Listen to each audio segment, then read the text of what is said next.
Hi FlossTube, my name is Jennifer, the Calculated Stitcher. Welcome to my tutorial on how to make my little miniature quilt that I designed. I am right now still working on how to get this pattern up on my link tree. As soon as I have figured out how to do it, I will post this video. I'm not sure when you're going to be seeing it. But anyway, let me get my... So this is the pattern. It's just simply little patchwork squares, and they finish at 1 inch. And then this is applique. And so the main reason I did this tutorial was just to show you how I do my applique, because I had a few questions from people about how the process I used for my hand applique. So, as I said, it's my pattern. I drew everything, so it's not perfect. And the pattern is hand-drawn, the applique portion. I did have questions when I posted this on my Instagram about the stand. I bought this stand a few years ago. It's a buttermilk basin. I'm pretty sure I bought it from Farm Girl Dry Goods, Michelle Rudy. But this is the information on it. I'm not sure if she still has any of these stands or if you could just get them from Buttermilk Basin. I'm not really sure, but... So, I've already videoed the tutorial. This was my introduction to it. And I was just going to show you some of the supplies that I use when I prep my applique. Now, the way I applique, it's time consuming to prep it, but then it makes it super easy when it comes time to stitch it. So just depends on where you like to spend your time. My tutorial also will show you how to do the straight piecing for the border around it. I used one of my Treadle machines that I have from the 1800s.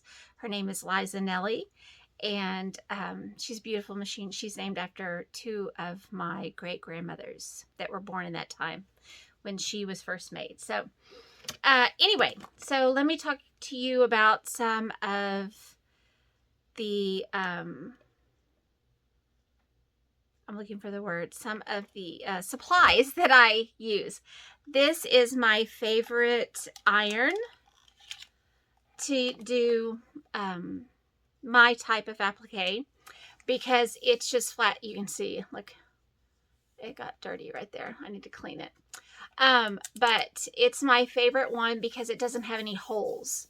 And so it works really well for the applique I do. And this is the brand, and I bought it off of Amazon. So this was something that was on my ironing board, and then it got on my iron. So anyway, I have to clean that off. I do really like this iron. It's very heavy, so I have an itchy nose. For little tiny pieces, I like to use, I think this is a clover. Are you clover? It says C and I. Yeah, clover. It's a clover. It's one of the little tiny irons. I like to use this on the little tiny pieces that I am prepping. There. Then I use spray starch, which I don't have a can right here, and I spray it in. This is actually just a what are they called? Ashtrays. This was actually a little cup I got from an ice cream place. And I like to use this because the way I do mine, you use spray starch, and I spray it into here, and this is where I keep little pieces for my prepping. And my Mylar. The last few weeks have had the hardest time remembering words. Isn't that strange? And then I use just a cheap little brush. And these little notches in the ashtray work perfectly to hold your paintbrush. Now this one actually is flat on the edges. It's like triangular shaped. So it would sit there anyway, but I do like this for when I'm using a round paintbrush. So anyway, that's what I use. This is just from the dollar store. So I told my mom I felt like I was doing something wrong because I was buying an ashtray. Isn't that the weirdest thing? Anyway, I also use tweezers. If I have little tiny pieces and I need to pull my Mylar out of them after I've prepped them, it's also good to use if you're lining a piece that needs extra fabric underneath it. I like a good pair of serrated scissors, and this one is the one that I've been using for years, and it's, oops, it should be this way, I guess.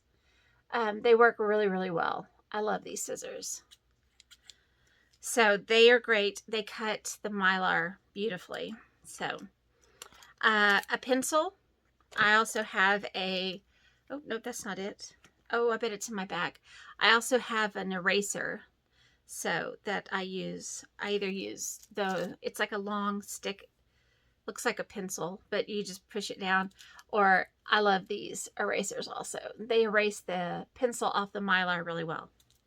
So I do like those. I have them all in one of these little fat quarter shop. Well, it's so Emma makes these. And then I do use the glue based it. Is that working? There we go. Yes. It's by Roxanne, and I've had this for 5 years now. Haven't used very much of it. It doesn't take very much. So now my mom has gone through quite a bit, but she does a lot more than I do.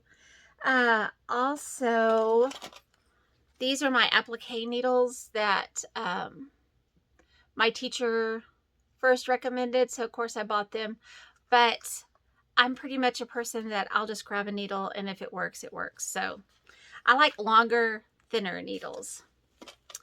If I like to glue baste my pieces down, but if there's some time when the glue is not conducive, I also like the little clover. I think these are clover. Yeah, they are. It says it on the lid. These are little clover applique pins, and so it just means that they're short little pins. So I like those. Then I show this in the video, but I have just bought different very fine thread. God, Jennifer, thread of different colors because you want to match it to your fabric. So I have a whole bunch of those. The way I do mine, you will also need a tile. This is just like a floor tile. You know, go to Home Depot, you can just buy one. This is actually one I had left over from doing our bathroom 9 years ago, I guess. I have a small one, and then I have a bigger one that's a 12 by 12 inch. So when I do bigger applique, I can use that one. And it's just covered in muslin. And then I just pin it with these clover flathead pins on the back. So once it gets dirty, like if fabric bleeds, which if it bleeds, it's probably not a good, but if you're working with batiks, it usually will bleed. If you have a good quality cotton, it usually will not bleed. Anyway, but once it gets dirty or gets a whole lot of starch on it, then you can just take the muslin part off and then wrap a new piece around. So I do use those also. And you have to have a tile for the way I do mine. And then this is the Mylar that I use. And I think I mentioned all of this in the recorded parts that I've done previously. Here's the information on it. I feel like I've gone there and tried to order it, but I couldn't. I don't know if that's just wholesale. But the only place I've been able to find this is from the quilt shop in Bandera. Gone Quilting is where I have purchased mine in the past. So, let me get in there. Then just a couple of other things if you get into applique. There are circles. If you're going to make circles, these are the Karen K. Buckley, I think. Yes, Karen K. Buckley Perfect Circles. And then I have the bigger Perfect Circles that are Karen K. Buckley. I know that some circles were discontinued, but I can't remember if they were hers or not. But they work beautifully to make circles. Of course, on mine, you didn't need them. And then this one is Circle Ease. And it's just another way to make circles. So, same technique. And I think that's it. I'm looking around. Okay. So, I think I'm ready then to start piecing all of these videos together.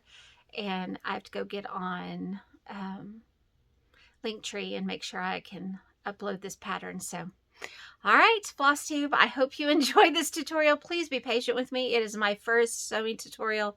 There was a lot of me moving camera from spot to spot because I had to sew and then come back in the other room and iron. And so I hope it goes well. So, and I hope you stitch along.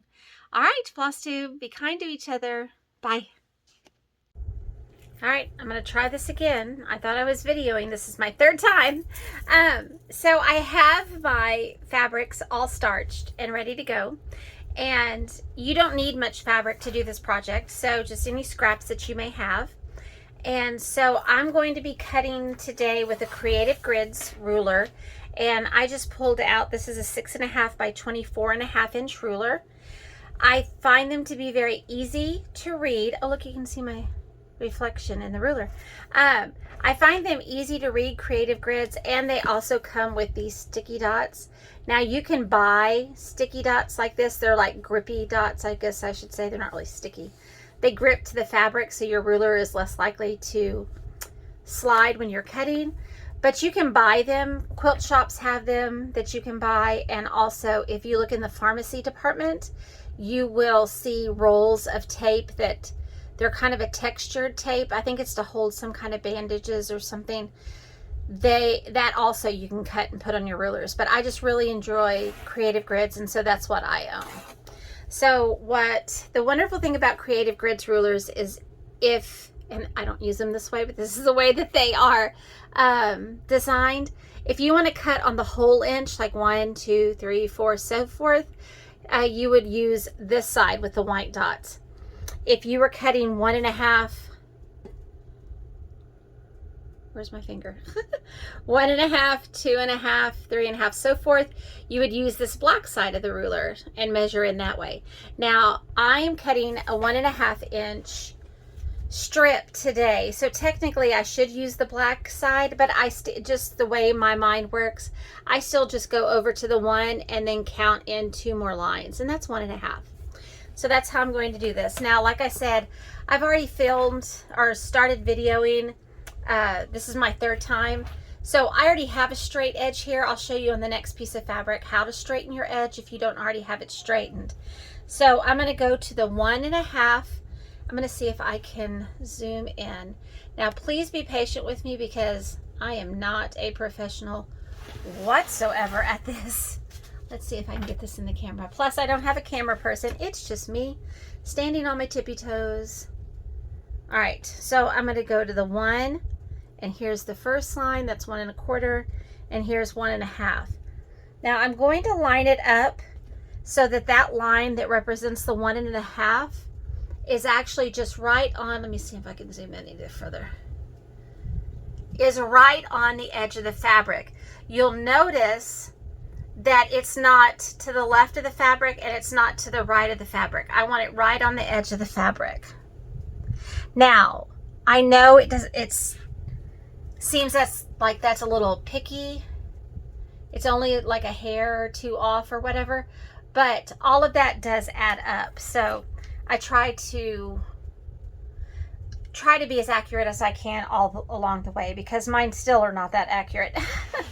So I really only need 1 strip, and this is why I said if you wanted to buy a honey bun, you could use a honey bun for this project also. It's just going to be a lot more fabric than you actually need. So I'm going to cut 1 strip off, and I'm going to move this over. I'm actually going to use this fabric for another quilt I'm making. I just got a magazine in the mail. It's called Simply Vintage. Is that what it's called? Here, I'll show it to you. Simply Vintage. And there's a quilt in here I really like. I want to show it to you. Let's see. I'll look at the, it's really beautiful stuff. It's this one right here. I want to make this quilt, and I think I'm going to try to incorporate as much of this fabric as I can into the quilt. I think that would be fun. So then I'm going to now find my selvage, if I have one. These are actually fat quarters, and I think I said this in the, I've done this in pieces, this filming. So I think I've already said this, but these are all fat quarters that I just had in my stash. So now this one does not have a straight edge yet. And so I go to my 1.5, and I just go a little over 1.5 so that I can clean it up. So I'm cutting between 1.5 and 1 3/4. So about 1 5/8. And then what I do is I just take it. So this is my straight part I just cut. And I'm going to do it this way. And again, I'm going to line it up on the 1.5 line. Now, I do not use my mat to cut my fabric, just because your mat will get nicks and stuff after using it, and it can swell and contract depending on the temperature in your home. So it's not always as accurate as your rulers. Now, after you use your ruler for a while, it actually will become less accurate also, especially if you're like I am and drop it on the ground and take a chunk out of the corner. I'm just too cheap to buy another one because they are expensive. All right, so here is another strip. So I'll do just probably one more to show you how I already cut the selvages off. The first thing I always do is cut the selvage off, because I feel like it, especially since I starch, my fabric will shrink in one direction, and so it makes it puckery along the selvage. So I like to cut the selvages off. All right, so then again, this one doesn't have a straight edge as of yet. So I'm just going to cut it a little bit bigger than 1.5. I take my rotary cutter, and I want to make sure when I'm pushing on this, I make sure that this is pushed up against here. And I always start slowly, because in case it's accidentally jumped up onto the ruler, I don't want it to cut my hand, because they are very sharp. I just slowly move it across. Make sure you close it between each time. The ones I have close by themselves, because I prefer that, which I know I did mention in the previous video. So here's this one, and then I'm going to go here, line up my 1.5 inch line right on the edge of my fabric, and cut this. Go. Oops. I hope I didn't bump you. This is actually, it's funny, the little arm thing that I have to hold my camera is sitting on a box, so it's like precariously perched atop a box. So anyway, I'm going to go ahead and cut a 1.5 inch strip out of all of my fabrics, and then I will be back. All right, now I am videoing these on different days. You'll be able to tell probably, but so I have cut all of these into 1.5 inch strips. And of course you could use a honey bun if you wanted to, because it's already cut into 1.5 inch strips. You can just take a bunch of scraps you have and cut them into 1.5 inch squares and sew them all together like that. I'm going to do mine in strip piecing. So I know that each one is 1.5 inches. So I want to cut it in increments that I can get the maximum amount out of my strip. And so what I'm going to do is I'm going to cut mine at 3 1/4, or maybe 6 1/4. Maybe that's what I'll do. Uh-oh, I lost my little square. Hold on. Oh, there it is. Hold on just 1 second. Okay. So I'm going to cut mine at 3 1/4. I'm going to add the 1/4 inch. Do I want to do 6 1/4? Yeah, I think I'll do 6 1/4. I'm going to sew these on one of my Treadle machines. I thought that would be fun to do with everybody. So I'm going to cut these at 6 1/4. And that way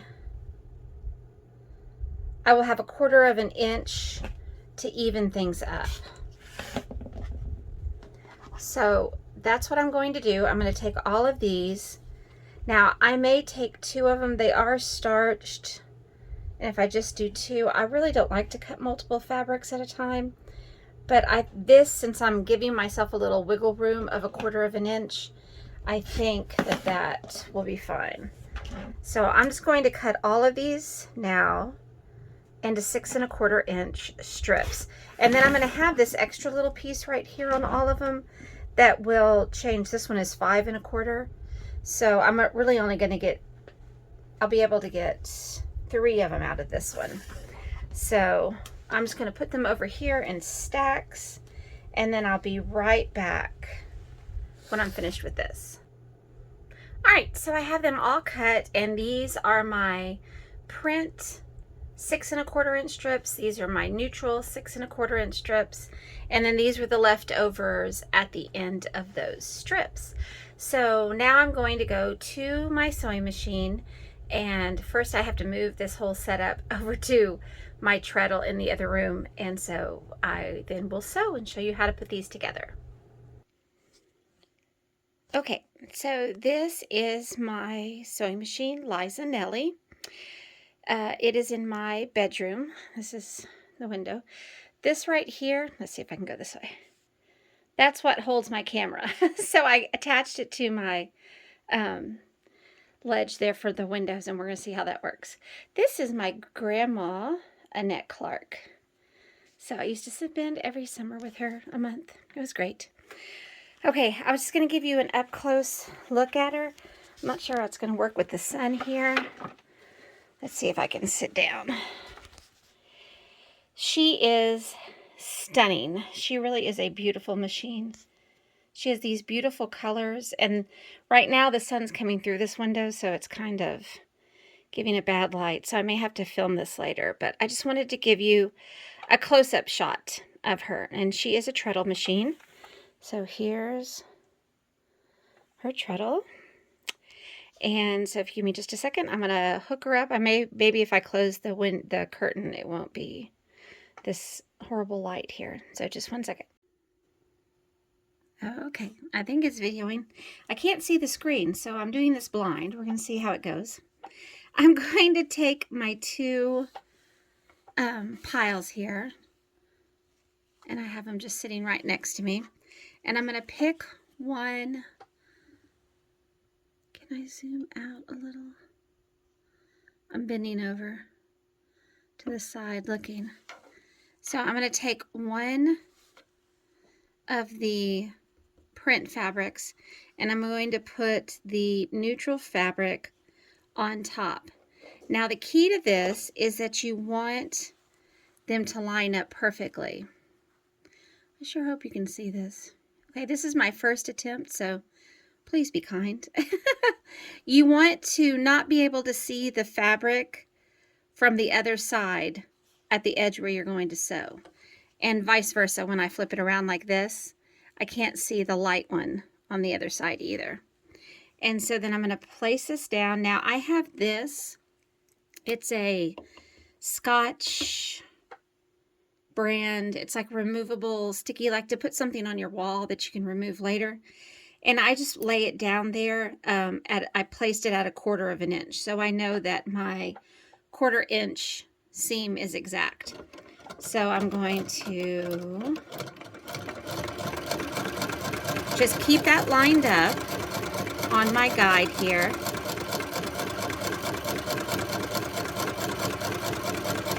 And you want to sew 1/4 inch all the way down. Now, if you're using a machine, a more modern machine, this one's from 18, I've already forgotten. 1878, 1879, the late 1800s. I looked it up and I had it earlier. Then you would want to set your stitch length. I mean, that's a personal preference thing. I like to press my seams open, so I always have. And so I use a smaller stitch length. On here, there aren't numbers on this kind of machine, but if you're using a more modern machine, I would use about like a 1.5, 1.8. The difficult part is when you go to rip it out, it's a bigger pain to rip out if you make a mistake because the stitches are tiny. I think a more universal stitch would be like a 2.0 or 2.5 even. But if you're pressing open, then you really want to keep your stitch length somewhat shorter. Now I do something called chain stitching, and that just means I don't cut each piece out. I don't pull each piece off at the end when I'm finished stitching. So for example, this one, I'm going to stay right here and I'm going to leave it under there. It just saves thread. And I'm going to leave it under there. I'm going to pick a different one because I've been using that one. So that I don't have to pull it out and cut it off. I just can feed the next two in. Again, I'm lining them up on the edge where I'm going to sew.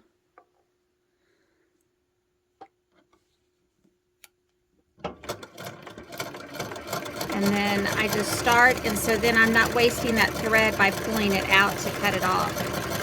So I'm going to continue to do this, and I'm going to sew these all together.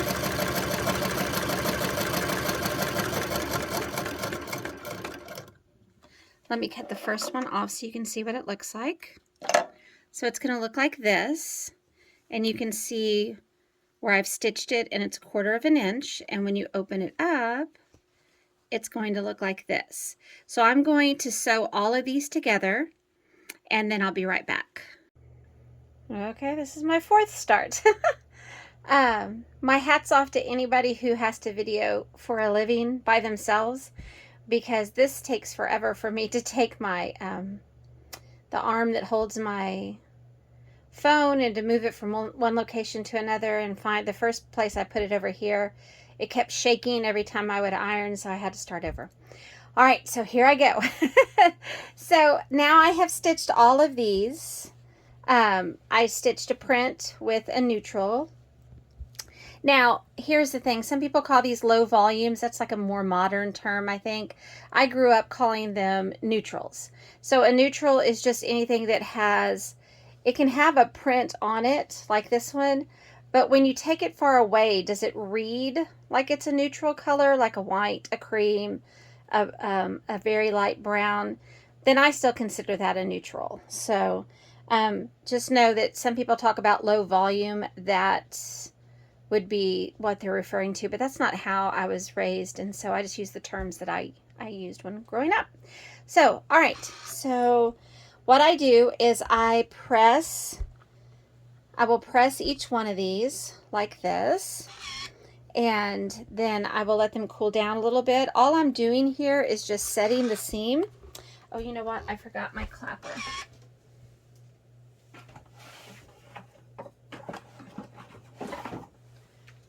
All right, I'll pull a couple clappers out.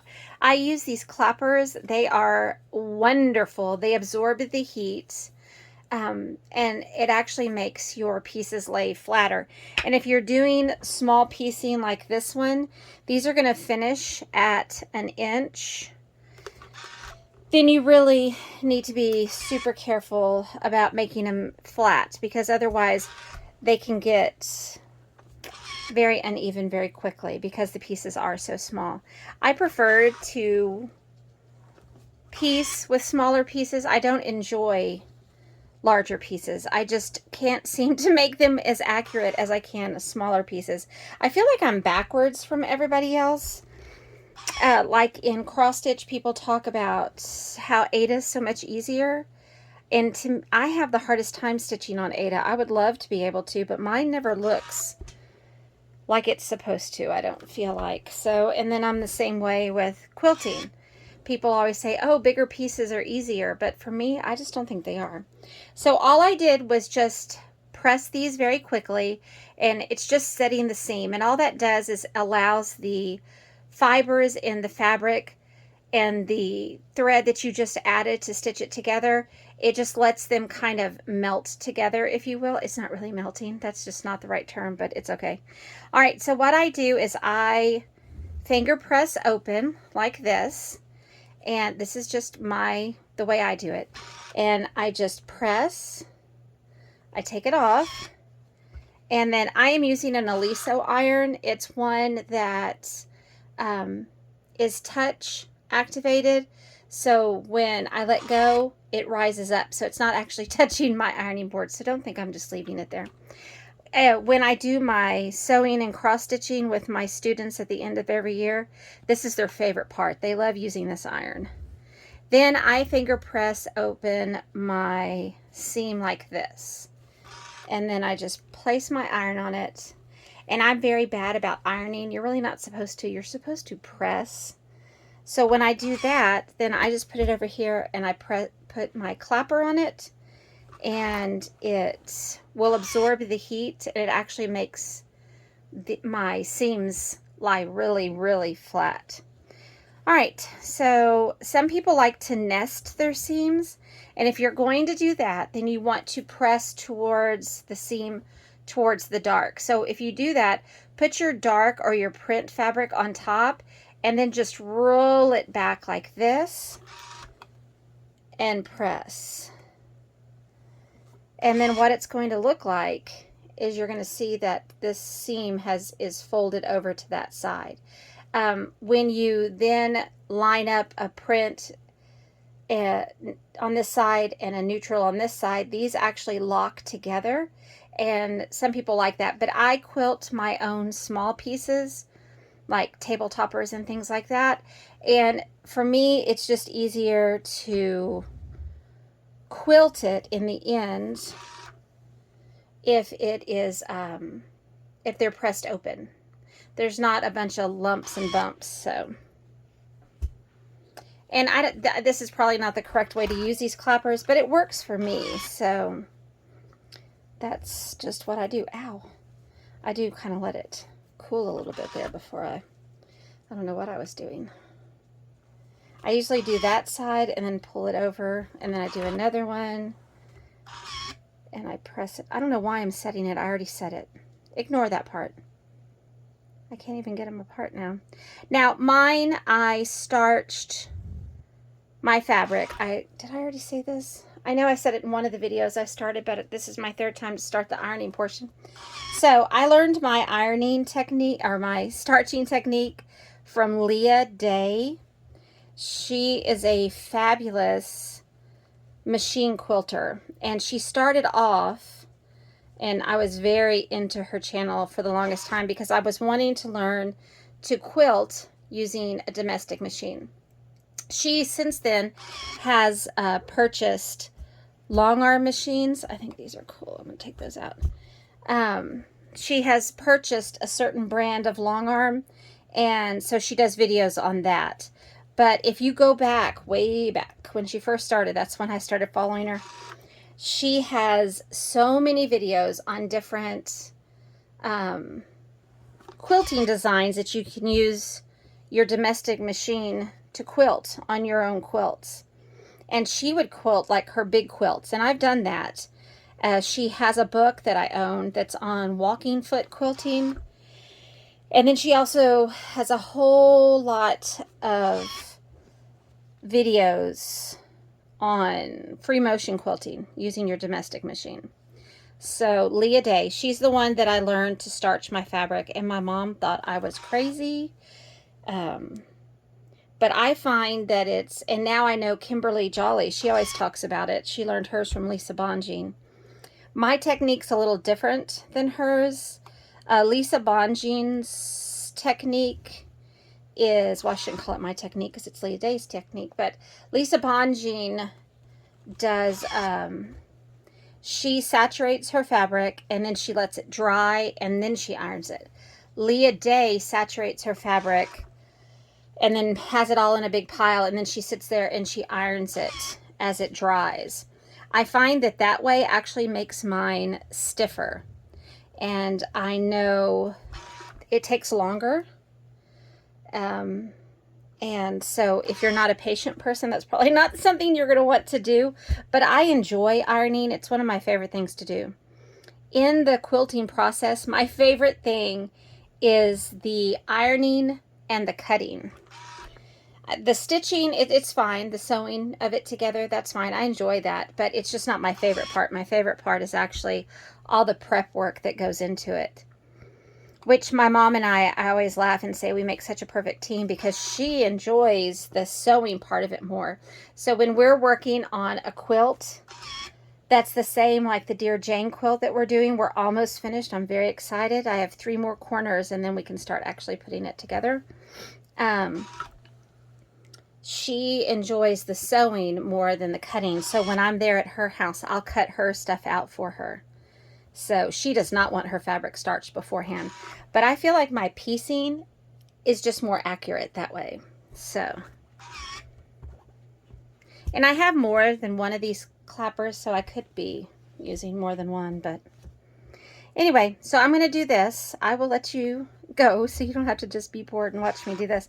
But I'm going to press all of these open, and then we're going to come back and we are going to then cut them down, subcut them down. So I'll see you in a few minutes. All right, so I have all of these. They are pressed open, and I'm going to subcut them now. But I had to show you what I did. I'm such a goof. I always make a mistake on something.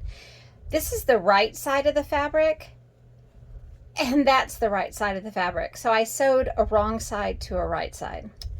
When you stack them together, you should have your 2 right sides together like this. And so then the back of the fabric should be on the outside of both of these.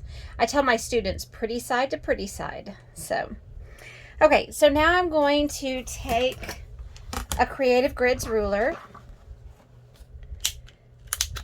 and I'm going to subcut these into 1.5 inch strips. Now again, you can use the 1.5 inch right here and use this black line, but for some reason that doesn't work in my head. So I just use the 1 inch here, and then I go over to the second one right here.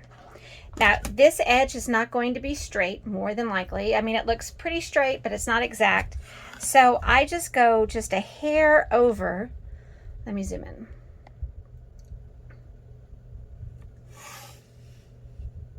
Okay. Let's see if this works. I just want to go a hair over. This is the 1.5 inch. So I just want to make sure that it's more than 1.5, but I don't want to waste a lot of fabric. So just a little bit more. And then I'm just going to pick one of these lines to line up with the seam here. And I just make sure that that's lined up on the seam. And I have a little more than 1.5 inch on both of these sides. I'm going to press down hard, and then I'm just going to cut it off. And I always make sure that I've cut it like this, because sometimes, especially if you need to replace your blade, it will have a thread or something that's still hung, and you may have to go over it again. All right, so then I'm going to flip it around, and now I need to straighten this edge. Now some people straighten their edge and then they start cutting. This is just what I do. And actually, I normally wouldn't cut it this way. I'll show you on the next one exactly how I would do it. So then that's just the waist. And then this is 1.5 inches. So whatever the width of your original, so if you're going to do this with a jelly roll, which is a 2.5 inch wide strip, when you sewed them together and subcut them, you're going to cut them at 2.5. So whatever the original width of your strip was, that's how wide you're going to make these subcuts. So then this, I have a little bowl right here that I put those in. And technically each one is 2.5. So normally I would have started with 3, like this, lining up the center on the seam. And then I just move that over. There we go. And then I just move it over and subcut at 1.5 here. So then I have 2 more pieces like this. And this one then should be 1.5. Again, lining up one of these horizontal lines with the seam line and then lining up this 1.5. If you find that this line is not even with your seam, then you probably were not perfectly straight when sewing, and sometimes you may need to re-straighten an edge. It happens to me all the time, especially when I'm using an older machine that likes to veer off to the left sometimes. So now I have these 4. So I'm going to show you again how I actually would do it normally. Instead of doing the 1.5, I would take mine and I would go to the 3, line up this horizontal, and I just want to make sure that this is a little over 3, like that. And I'm going to cut there, flip it around. Now I want to cut this off right at the 3. Make sure when you're lining it up that you can barely you can kind of see my fabric under that line. You don't want to get too far over, because once you do that over and over, yours are going to get smaller and smaller exponentially with all the seams that we're going to have. So just don't shortchange yourself. You don't want to be over the line. You just want to make sure that that fabric is right on that line. So then I'm just going to move over. Again, line up this straight line with the seam and lining up that edge on 1.5. Press down and then cut it off. So that's how I do that one. Then this one, I'll cut it 3 inches. So I take off that little bit right there, then go to the 1.5.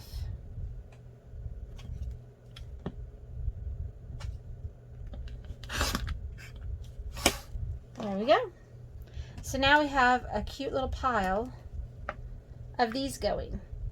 So I'm going to go ahead and cut the rest of these all apart, and then I will come back and show you what I'm going to do next.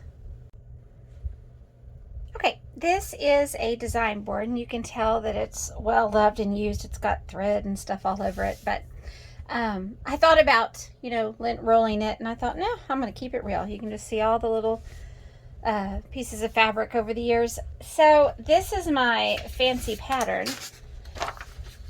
This is how I designed it. So this is where our applique piece is going to go. And so I thought about, well, I could make 12 9 patches, but then I decided, well, the way I wanted to strip piece mine, I would then have to do 3 strips, and I didn't want to do mine that way, because then I couldn't get it as scrappy as I wanted it. Not that this is very scrappy, because there's not that many fabrics, but so I decided I'm just going to lay them out and sew them together, probably 6 in rows of 6, and create the top, create the bottom, and then create the sides this way. So I need to take these and just lay them out. And so I'll just put a print next to a neutral. And so there's 6. And so then I'm going to sew those together. And so I will just keep doing this until I have, and I'm going to need 2, 4, 6, 8, 10, 12, 14, 16, 18 of these. So I'm just going to lay them out, and I want to kind of mix them up somewhat. I mean, so I don't want these 2 in the same set of 6. Not that it matters. Nobody's going to notice when you're finished. So anyway, so this is what I'm going to do right now.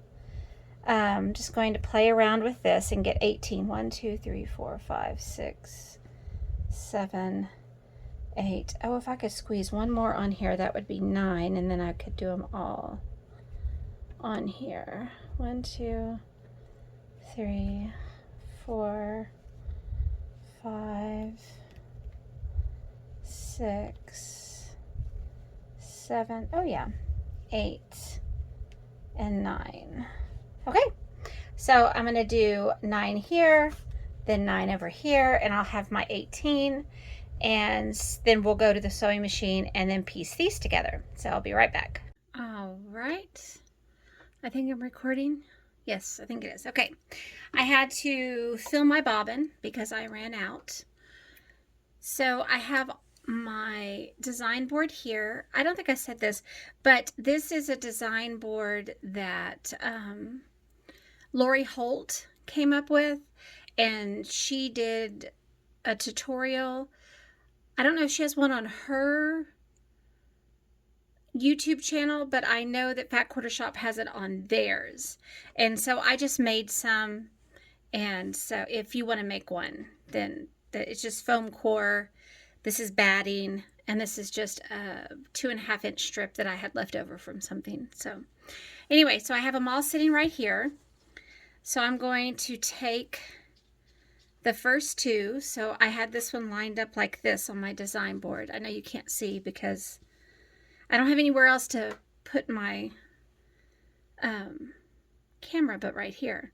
So I'm going to do this one, and so I'm going to just take this and I'm going to lay it on top of this one. And how I do this is that if I open, where's the camera part? Okay.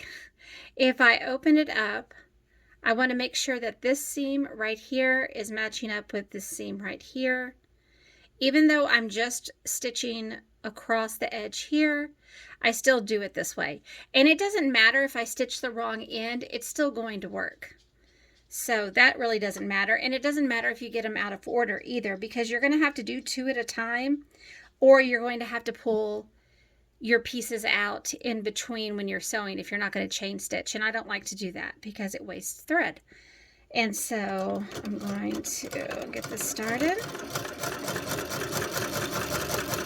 So I'm going to go to right here, and I'm going to pick up the next 2 that are on my design board, flip them over, make sure that my seams are matching up. I know that seems silly to do when you're just stitching this way, but I just want to make sure that this is the right measurement over here also. If you did it correctly, again, you should not see the opposing fabric on the other side. So then I'm going to line this one up.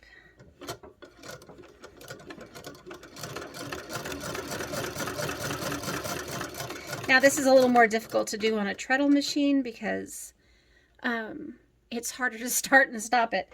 So when this one comes off, the way I do mine, this is just a scrap fabric that I was using to test my stitches because I had to fill the shuttle bobbin. So this one actually goes to this, and so I keep it right here because it's the next one. This is the one that actually belongs to this, so I would place it here next to me. Now I would actually have the board over here, but so it's open like this, and then I'm going to put this one, so I'm doing the print to the neutral. And it doesn't matter. If you don't want a pattern to yours, then you don't have to worry about it. Now, some people like to pin, and I am a pinner, but when it's something short like this, this is only 1.5 inches, and so I can just, this is the neutral. It's a dark neutral, but it's a neutral. I'm going to line up the dark on top of it, or the print, and put it underneath. If you want to pin, then that is perfectly fine. It's yours. You do what you want. This one, I need to loosen my tension. She's kind of skewing my fabric as I'm sewing. So you can see right here when I started to sew, do you see how this is sticking up right here? It's because her tension was too much tension, and so it was difficult for me to get it under. So the feed dogs fed that part faster than the top was going through, which is not a big deal. We can float it in our seam later. So when you're finished, you're going to have something that looks like this. And it's going to be 6 of these. 3 pairs of 2. So then I'm going to pick up the next 2 and put a print to a neutral. If you want to pin, you can pin at the beginning and then at the end, which would probably help me with my presser foot having so much pressure today. These pins are the glass head. They're like super, super fine. Those are the kind of pins I like to use.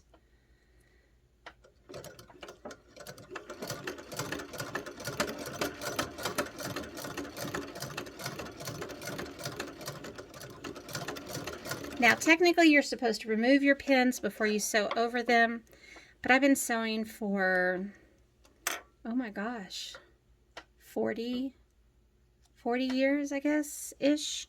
And I've sewn over so many pins, it's okay. So when you're finished, you should have neutral print, neutral print, neutral print.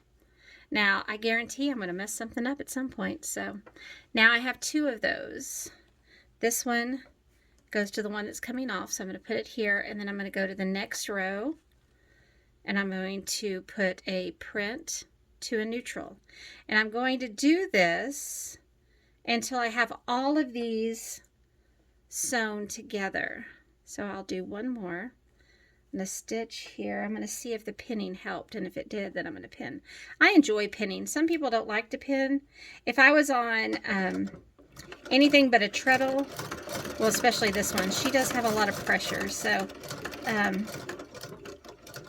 even when I try to reduce it. So it may be best for me to pin here so it's more accurate, especially when I get to actually putting these together. Let's see how this looks.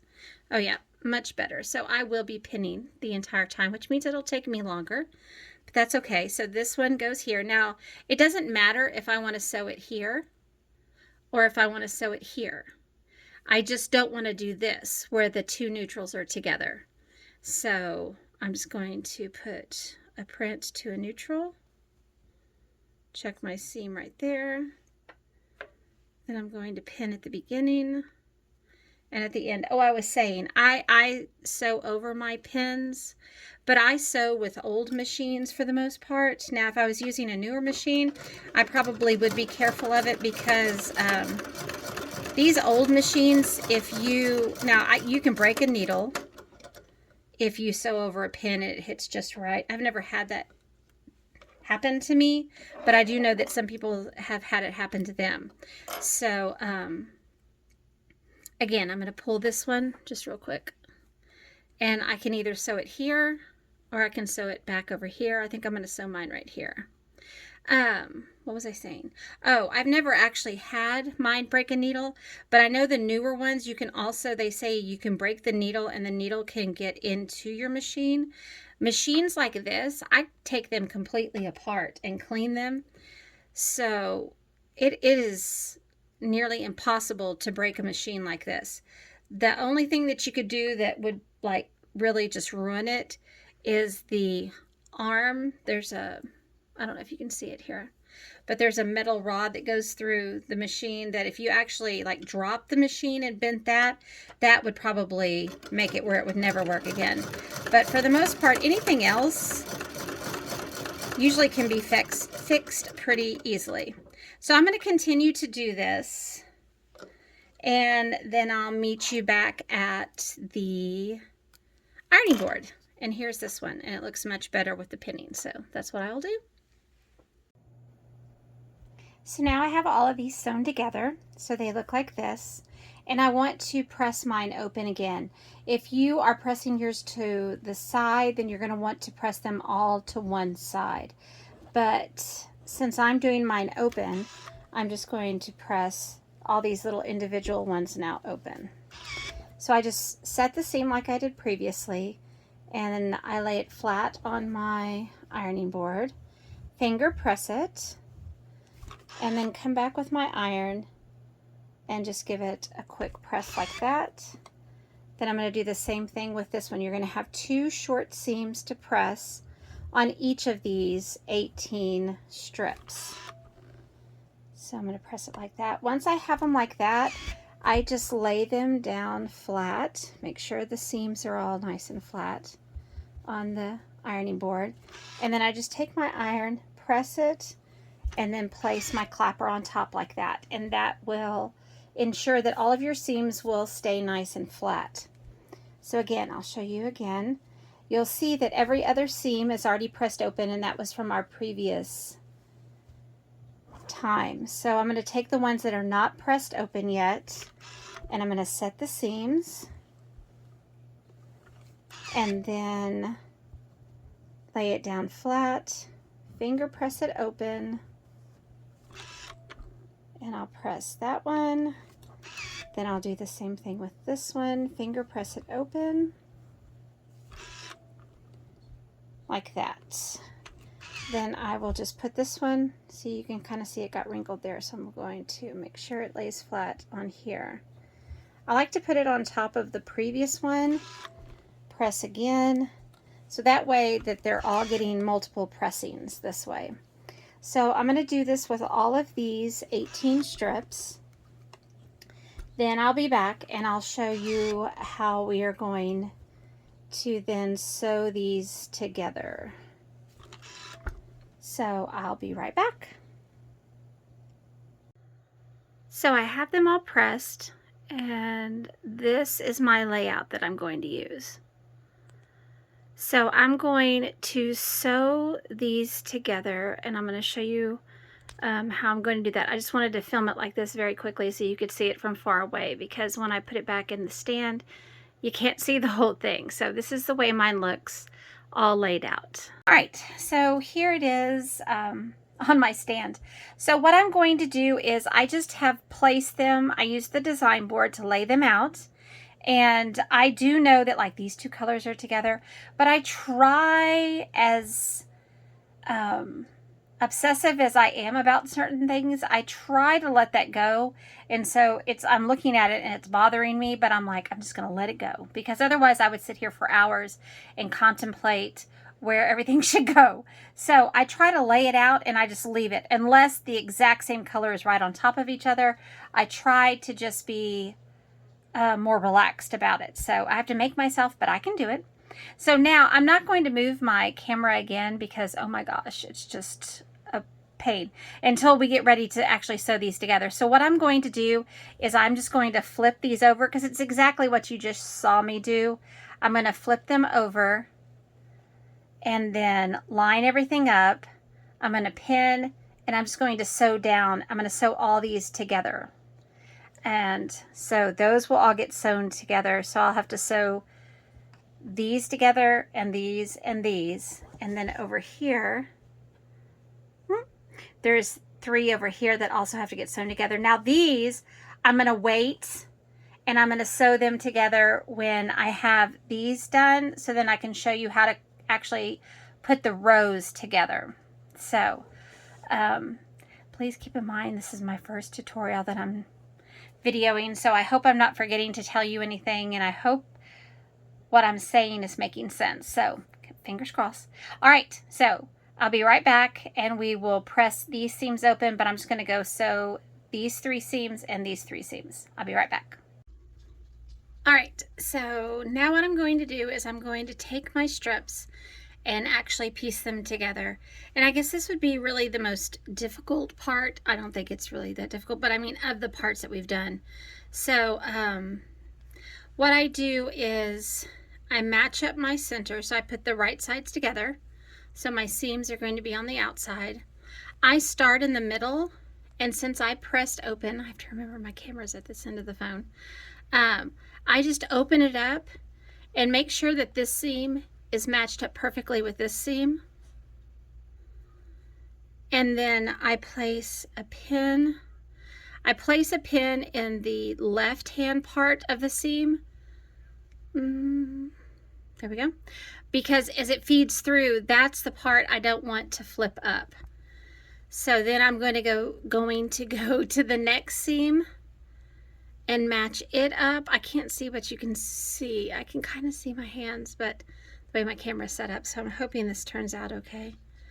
And again, I'm going to pin the left hand part of the seam. This part you can pin if you want, but when you feed it through this one at the back, it's going to be pushed that way, so you don't really have to worry about pinning that if you don't want to. And I am just going to pin all the way across like this to the left, and then I'm going to do the same thing over here. Then I'm going to match up these two seams and this seam, again just pinning the left hand part of the seam because that is the part that will be fed through the machine first. All right, so hopefully you can see this.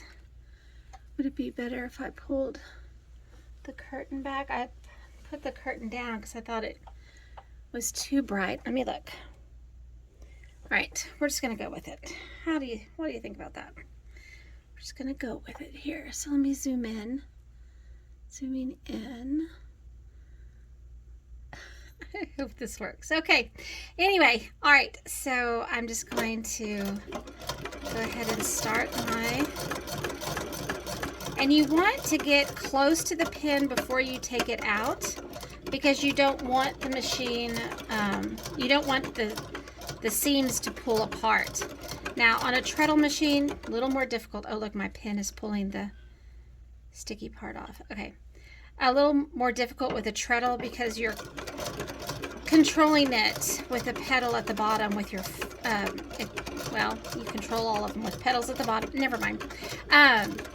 It's the rocking motion of your foot that's making it go. So the faster your foot rocks, the faster the fabric will feed through the machine. So I just have to rock slowly, but keep it going fast enough so it doesn't stop. I hope that makes sense. Okay, so there are those two. So I'm going to stop and take off my scrap fabric that I had under there. And then I'm going to do another one. So this is the strip, the third strip that belongs to these two. So I'm going to reach over and pull two strips from the other side. Again, right sides together. Nope. Oh, I forgot I zoomed in. Nope. So I gotta zoom out. There we go. So middle seams, I'm going to match up. I'll pull it back. Now, if you had pressed your seams to one side, you could nest them. But again, I'm going to quilt this on my domestic machine. I do my quilting of my small pieces like this on a newer machine. I mean, you can do it on one of these, but I just find it easier to do it on my newer machine. So I do have a newer machine that I use that for, but I enjoy piecing my quilts on older machines. They stitch beautifully. I mean, this one is well over 100 years old. We actually got this machine when we were on a family vacation up near Dallas. And I just happened to look on Craigslist up there because where we live, we don't have a Craigslist. I think it's called Craigslist. Now I'm going to feed this one through the machine just like I did the other one. So let me zoom in. We were, I just happened to look on Craigslist and they had it advertised, and I thought, because they only wanted like $115, I think, for it. I thought, surely that's not right, but it was. A lady was selling it. A friend of hers, it was his mother's, and he was just going to throw it away. So my husband was nice enough to let me bring it home from the family vacation. That's when we still had, I guess, 4 kids in the house at that time. So it was a tight squeeze, but it was okay. Actually, I think that's the same trip that he got his truck. That's funny. All right, so here's my first one that we just put together. Let me zoom back out. Nope, that's in. Let me zoom back out. All right, so here's the first two that we put together. So I'm going to find the other strip that goes with that one, and I'm going to then, I'm just going to finger press it open so you can kind of see it better. So it looks like this, and I'm going to match this one up, making sure that I have a dark, a light, and so this one should be a dark. So right sides together, and start with the middle and pin. So I'm going to do the same thing and make these into 3 sets of 3. So I'm going to have these 2 shorter sets that are 6 squares wide. Then I'm going to have the 3 longer strips that are 12 strips wide. So now I'm going to go and I'm going to sew these together, then I'll sew these together, and then I'll do the other long strip also, and then I will meet you back at the ironing board to press this. All right, so everything has been stitched together, and you'll see how they kind of want to fold up on each other. And so I really want to work at keeping these as flat as I can get them. So again, I start by I start by setting my seams.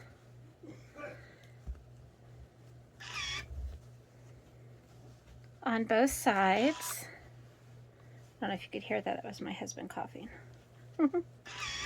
Then I just take mine and I press it one way,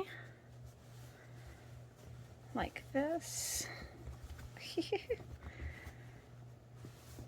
so that it's pulled apart. I don't want any where it's folded over itself.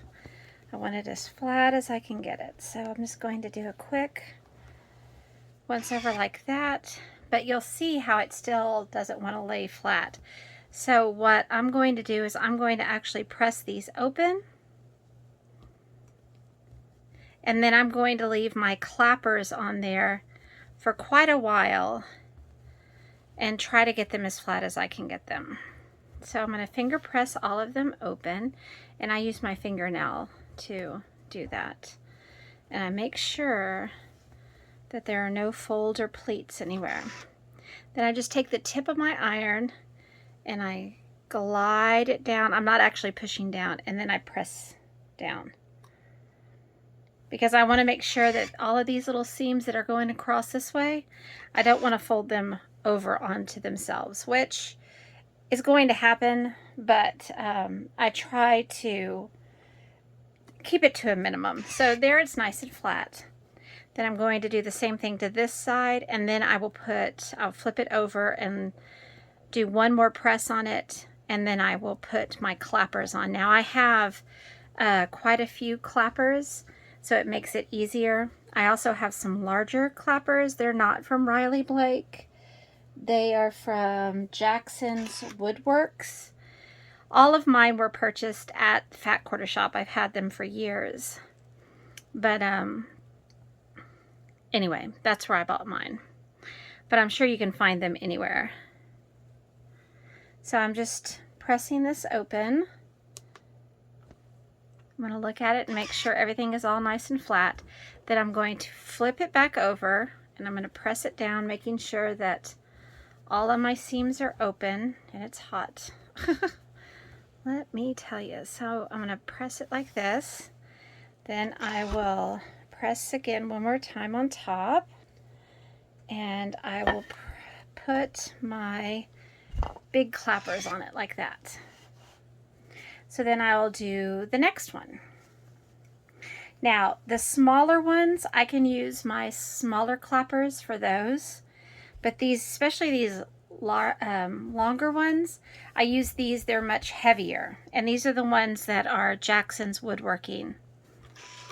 There is I don't know if you can see it, probably not. There is on here a website, and it says Jackson's Woodworks LLC.com. So I do not know if that is just wholesale or if that is anybody can buy it from their website. I just know that I got mine from the Fat Quarter Shop. So I do not know if they are in stock right now, because who knows when this video is going to actually go up. But they used to carry them. And I know that they carry the Riley Blake, the ones that are the Riley Blake clappers. But they go in and out of stock periodically. So, like I said, I could look and tell you, but I don't know when this video is actually going to go up, because I won't put it up until I've actually finished this whole project so I can show it at the beginning. So it's kind of weird to be, I've never done a video like this where it's very, very choppy, and I'm going to have to keep up with all the parts and remember what I said and what part and what I didn't say in another one. So, because I don't do this all in one day, because I have a job, and so I have to go to work, unfortunately. But I'm going to put this one over here and put one of the smaller clappers on top of it. So I'm going to do that with these other two, and then I'll come back and show you what they look like once they're all pressed. Okay, this will be the last part of this video, the piecing video. So these are I should leave them a little longer, but they're pretty flat. As flat as they're going to get right now. So, so here are the two long pieces that we made. And then here are the two shorter pieces. And I have to think about how these are going to go. They're going to go something like this. Like this. And like this. Ta-da! Very nice. And then here is where the applique piece is going to go. And it's a pumpkin. And you can see my fancy, let me tell you.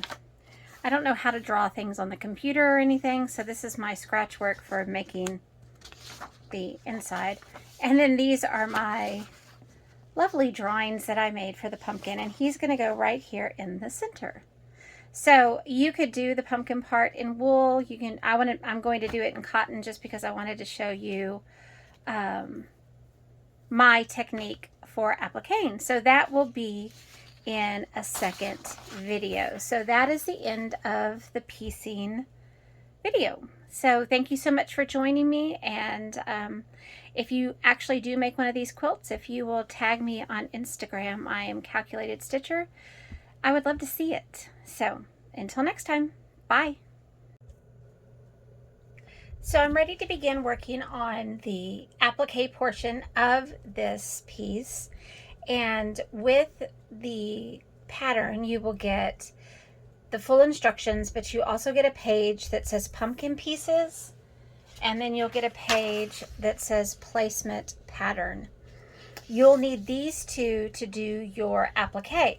Now these are hand drawn by me, so you can see where I kind of made a little mistake right there. I don't know how to do this on the computer, so I just drew it and then I emailed it to myself, and then I copy and pasted it into the document with the rest of the instructions. So anyway, but it's fine. You can even see where I put this piece on top to trace it. It's fine. It's all good. So that one we're going to put to the side, and we're going to use this one right now. So we're going to take the Mylar. It's the heat resistant Mylar, and this is the one that I like. The only place I've ever found this is at my quilt shop in Bandera. So if you can actually find it somewhere else, that would be great. There is a website listed at the bottom. So it comes in sheets, and I showed this to you in the introduction portion of this video, but let me pull one out. There we go. One side is going to be rough, and the other side will be shiny and kind of slick. So we want to draw on the rough side and cut it that way. So I've already traced some pieces on. I have some little spare pieces, and so I always like to use those first, and because I don't want to waste any. So this is just a little piece that I had, and this is the pumpkin middle. So I just write middle so I remember. Let's see. Let's zoom it. So I just write middle, and I'm just using a pencil. I need to sharpen it. And this is the third from the left, so I'm just going to put third from the left. Then I'm just going to, now notice when I am tracing it, this dashed line, oh, let me zoom back out now. Nope, wrong way. So, let's see. When I'm tracing it, this dashed line, this is actually going to be going under another piece. So I'm not actually going to tuck this edge under when I applique, but I actually want it to stick out some so it can go under the piece that's going to go on top, which will make more sense in a little bit. So the solid line is the portion that we're going to actually use to tuck under. This dashed line, I want to cut it so it's a little bigger than that. So I do want a little bit of space right there when I cut this out. So I have those, and I have all these pieces over here. I have all these little pieces. So I'm just going to see if I can cut, this will fit here. These are just leftovers from previous applique projects that I've done. So I just save pieces that I know that I might use later. So, and I just put a dashed line, and I'm going to put, this one is the first on the right. And I like to label them. It's just going to make it easier to identify them later. So I can get the stem here. So you're going to cut on the solid lines and leave a little bit of excess on the dashed line. So when you're finding a place for everything, just make sure there's some extra Templar, well, it's Templar Mylar. But you just want a little excess here, so when you trim it off, you can trim it away from the dashed line. Now that's obviously the stem. I don't really have to label that one. Let's see. I don't think, I'm looking for something that's big enough for these pieces.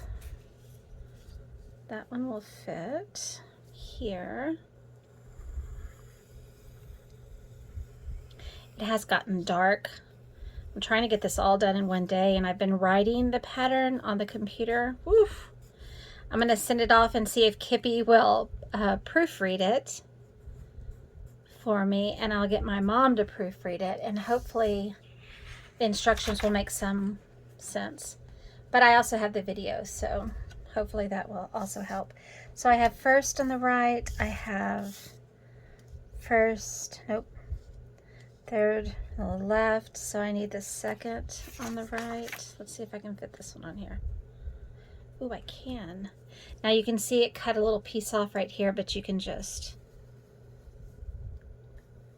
fix that. It'll be okay.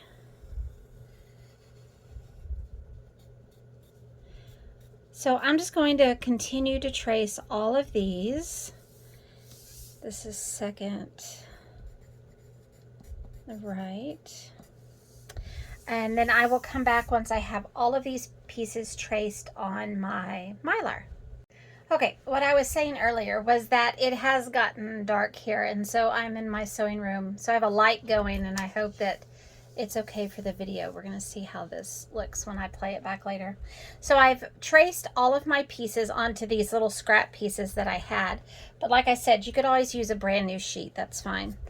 Then I'm going to use these scissors, and right here on the blade, I'm not sure if you can see this. Let me see if I tap the screen.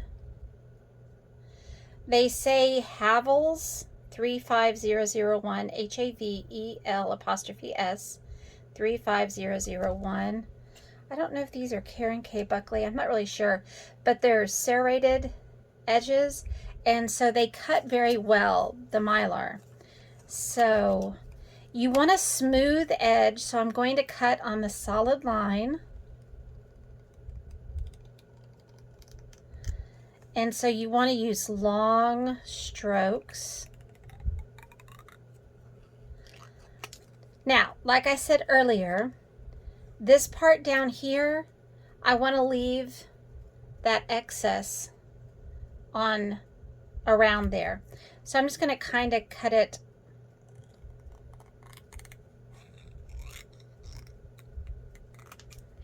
So it looks like this. And this will remind me, don't press around this edge, only on that edge. And I like to go ahead and erase on the edge that I'm going to cut, especially if the fabric I'm going to use is light. Now the fabric I'm going to use is dark, so I don't really have to do that. Then I rub my finger along the edge, and if there's any rough spots, I just use an emery board to file them down so they're nice and smooth. Now, of course, pumpkins are kind of bumpy, so it would be okay if you left them bumpy. So that one is ready to go. So let's do one of the bigger ones.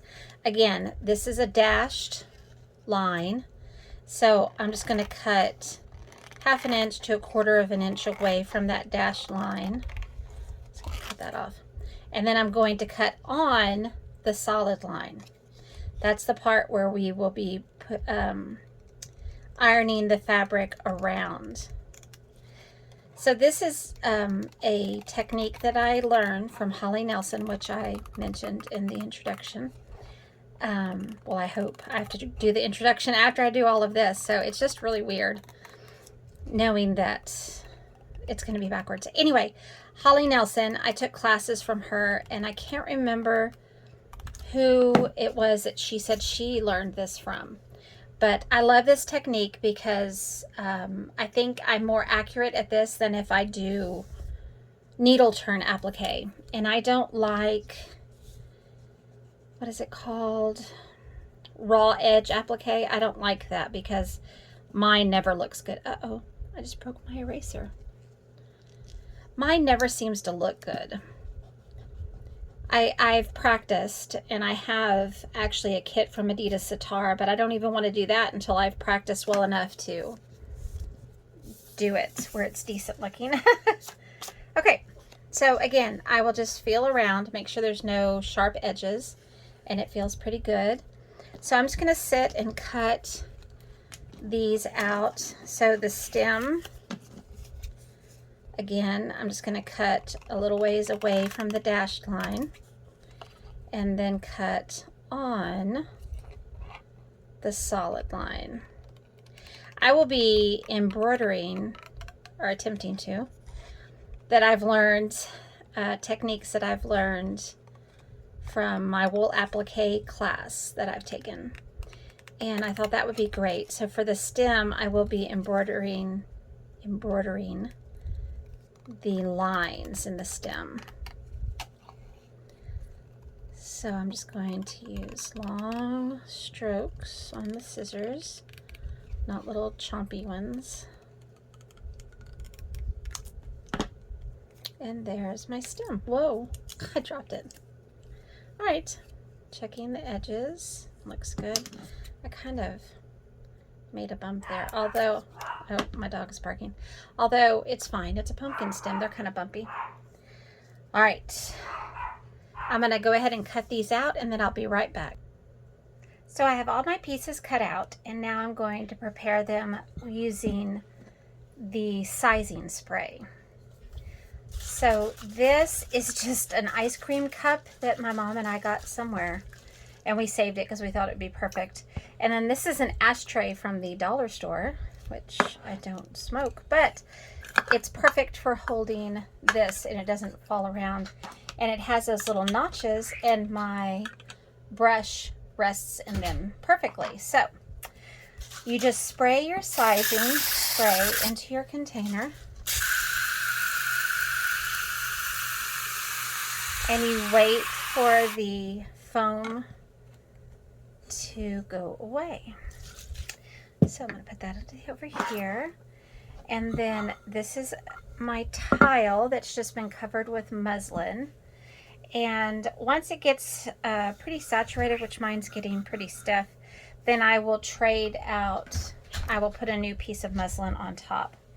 I'm going to take my fabric that I'm going to cover to use for my pumpkin, and I'm just going to cut a piece that is going to be big enough. We'll start with the big piece. That'll be easiest. So I'm just going to cut a piece off.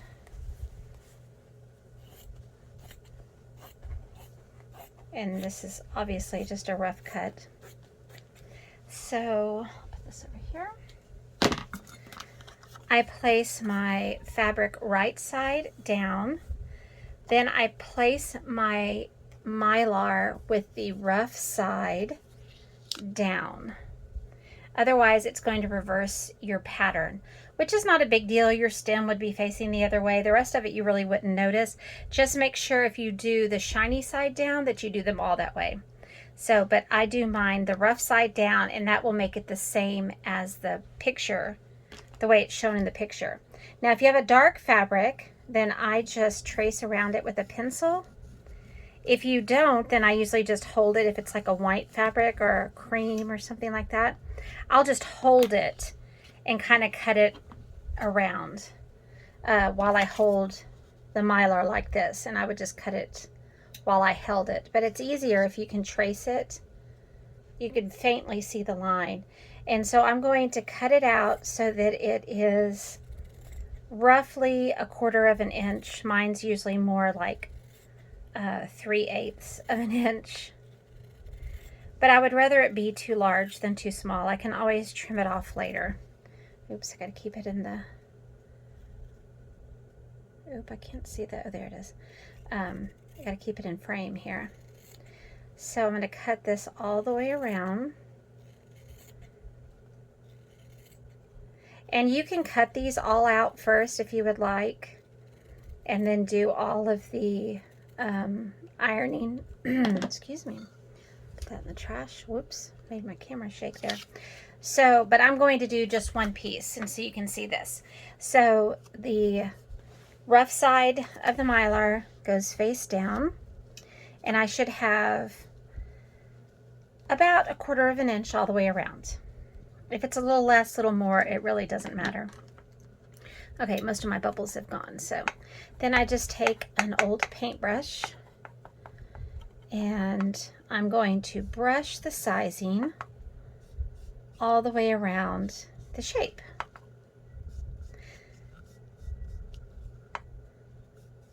You don't want it super saturated, but you do want it to be all the way through. And it doesn't matter if it's saturated like that. I've got way too much there. So I'm just going to push this up. This is not my favorite brush. I should go get that one out. It's a lot thinner. Anyway, so you do that, and then you want your iron to be on the wool setting, and then you're just going to press. Where can I get this? You want to take the fabric and press it over the mylar. Oh, let me zoom in. Let's see. Here we go. So I'm just going to push this up over the mylar. So this only works if you have the heat resistant mylar, because it will not melt. And so you just let it sit there and let it dry. So I'm going to go ahead and pull this one up here and kind of push it back up. Move this out of the way. Let me zoom out just a little bit. Which way would that go? This way. There we go. And go around. And so you're just going to hold it there until it dries the sizing. And so then it's going to be stuck, which is what you're going for. All right. So let me turn this around and move that. I'm going to do the opposing side next. Just makes it easier. So I'm going to pull it up. I use my finger. You can also use a stiletto. My mom has made us stilettos. Aren't they pretty? And so this works really well also. I use this a lot, but I usually start it holding it with my finger. And the great thing is that this is actually stuck to this muslin, and so it won't move while I'm pushing it up with my iron. So I'm just going to let it dry. Then we're going to do the corners. Now right here, it looks like I have a little bit of a bump. So I'm going to show you what I can do. It's super, super simple. All you have to do is take a little bit of your sizing and just put it on the spot that you want to make tighter or fix a bump or something, and then just hold it back down, and then it's going to be fixed. And the great thing is you can just sit it there. Whoops, except for I have it on the edge. And just wait for it, and it's not going to hurt anything. Now I would suggest, because like where mine is, I'm about to put this under here. I have mine on my cutting mat, and this tile gets really hot. So I'm going to put a pressing board underneath it.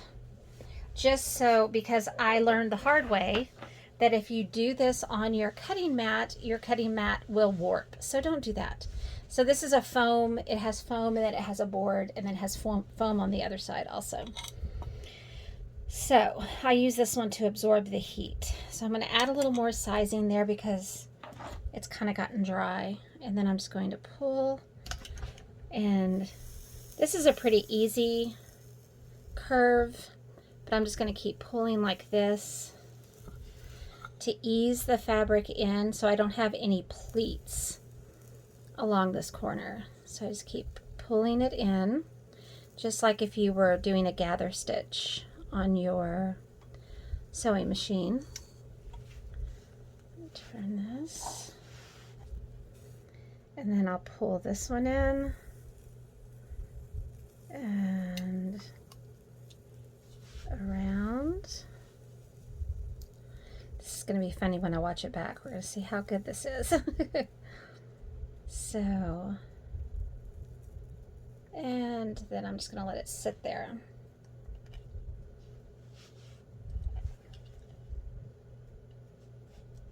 And you don't have to worry about it. It's not going to melt the mylar. It's not going to burn anything. It's going to be fine. I've let mine sit there for like a minute before, and it didn't do anything. So that's still a little damp, but we'll come back. I just want to check my... Yeah, it's not quite dry, so we're going to leave it sitting there longer. So my son and his fiance have decided on a date. It's at the end of May to get married. They've decided on their location, so things are moving along. My daughter should be getting engaged anytime now. He's just waiting to get the ring. He had the ring made, so it just takes longer. But it's supposed to be a surprise anyway. She's fine. I think she was not happy that her little brother got engaged before she did. So, all right. So now I'm going to go do the other end. And again, I'm just gathering it as I go along, using my stiletto just to pull it in a little pleat at a time until I've eased it all the way around. And this just takes practice, but it is a super easy way to do applique. Now, well, that depends. Let me zoom out a little bit. Okay. Some people like the raw edge, and that's great. If you can do that, especially on your sewing machine, I don't even know how. I can't keep it right up next to the edge of the piece. Then that's great. But some people are really good at needle turn, but mine is always bumpy. It's not very smooth like it should be. Excuse me, I had to get a drink. Allergies are crazy today. But this way, now if you don't mind the time that it takes, I think that's, my mom does it this way too. We took classes together. And she does it this way because she has the best results. But I don't think she likes it very much because she it takes too long for her. Now you can see that this is still wet around here, and I don't want it to be wet when I take my mylar out. So I'm just going to leave that right there. While that's sitting, I'm going to take another piece and I'm going to cut another piece of my fabric out of this. I kind of wonder, maybe I should make it in 2 different colors, orange, now that I'm thinking about it, or should they all be the same? I think I'm going to go with all the same. So I'm going to cut this out while this is drying, and I'll be right back. Okay, so the middle one is complete, and I'm going to move on to the next one. Now I'm going to leave that mylar in there until the end because I don't need to make another piece. If I needed to make more than one like this, I would take it out and do it again. But just so I know which, well, that one, it's the only one that looks like this too. But so you can keep track of what it is because it is written right there. So I took this one as my next piece. And this is one of the ones that has the dashed lines. So again, I'm putting my rough side on top, and I've got the pretty side of the fabric. The right side of the fabric is down. The rough side of the mylar is touching the wrong side of the fabric. And this dashed line, I'm not going to have to worry about folding this over. All I need to do is fold around this part that was the solid line. So I'm going to go ahead and get my sizing and brush it around the outside. And then I'm going to do the same thing I did, except I won't have to go all the way around. I will be able just to, well, I got way too much on there. I will be able to just do the top, bottom, and the one side. So I'll start here. Whoops, get my pencil out of the way. And I'm going to use my stiletto to help me go around this curve. Once I get to the straighter edge, it's easier just to use the edge of my iron to press the fabric over. But for any time I have a sharp point or a sharper curve or a smaller section, I'll use the stiletto. And I'm only doing the edge. I'll come back to press the rest of it down once I have a section like that done. So once I'm there, I'll just let it sit for a second so it can dry, and then I will go back over and hold it all down. And then I'll just let the iron sit here so it can dry it and hold it in place. So what else can we talk about? School's going well, I guess. We've been through our first grading period where our school is on a 6 weeks grading period. And so we've already done that. And volleyball's in full swing. My husband is the cross-country coach, and he's got a really good boys team this year. He's very excited about. He's got a couple of girls that are good runners, and he's excited about that too. So he thinks they're going to advance out of our district, which is just in a couple of days. So that's exciting for him and for the kids. He'll be starting basketball practice. He's going to coach the boys basketball team this year. He'll be starting practice, I guess, the week after next. So on Friday, we've been doing date night, and it's been great. We go to, oh, I forgot to put the thing underneath this. Hold on. I don't want to warp my board. What did I do with it? I moved it out of the way. So, oh, I have a piece of fabric on top of it. Hold on.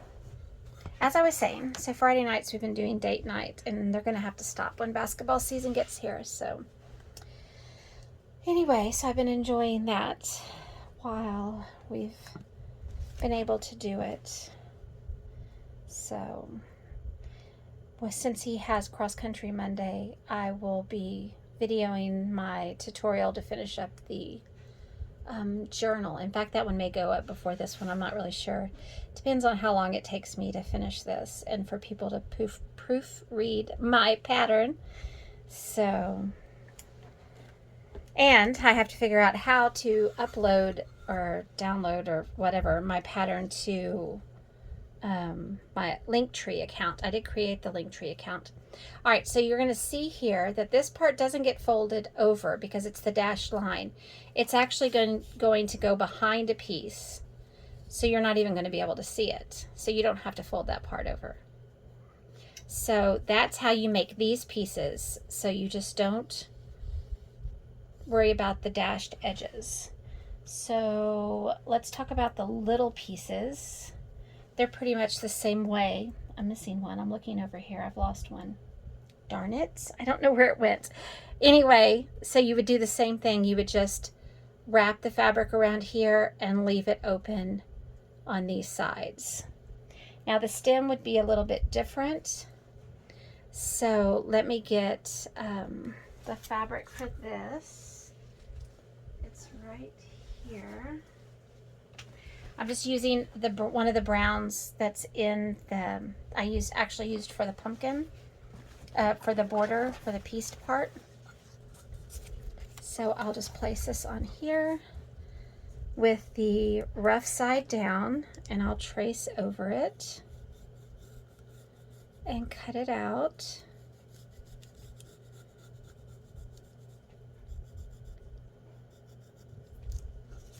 All right. I have a feeling I'm going to have to cut another one of those little pieces. I figure when I was throwing fabric around, it probably knocked it off somewhere. All right, so I'm just going to cut around here. Now, of course, if you find something is too difficult to do because of the shape, you can always change the shape. It's kind of like if you have something that has a really sharp point, if you'll just change it to a curve, then it'll work much easier. All right, so let's do this. So right side down, rough side of your mylar down. So what I'm going to do here is I'm going to do this outside curve first. Try not to get so much. I usually don't use this big brush. I don't know why I grabbed this one. I have a smaller one that I use. It's so much easier. Now, do you see how this one kind of curves in right here? I'm going to make a little bit of a snip. I don't go all the way to the mylar, but it just eases the fabric. So when I come over here to press it, let's see if I can zoom in.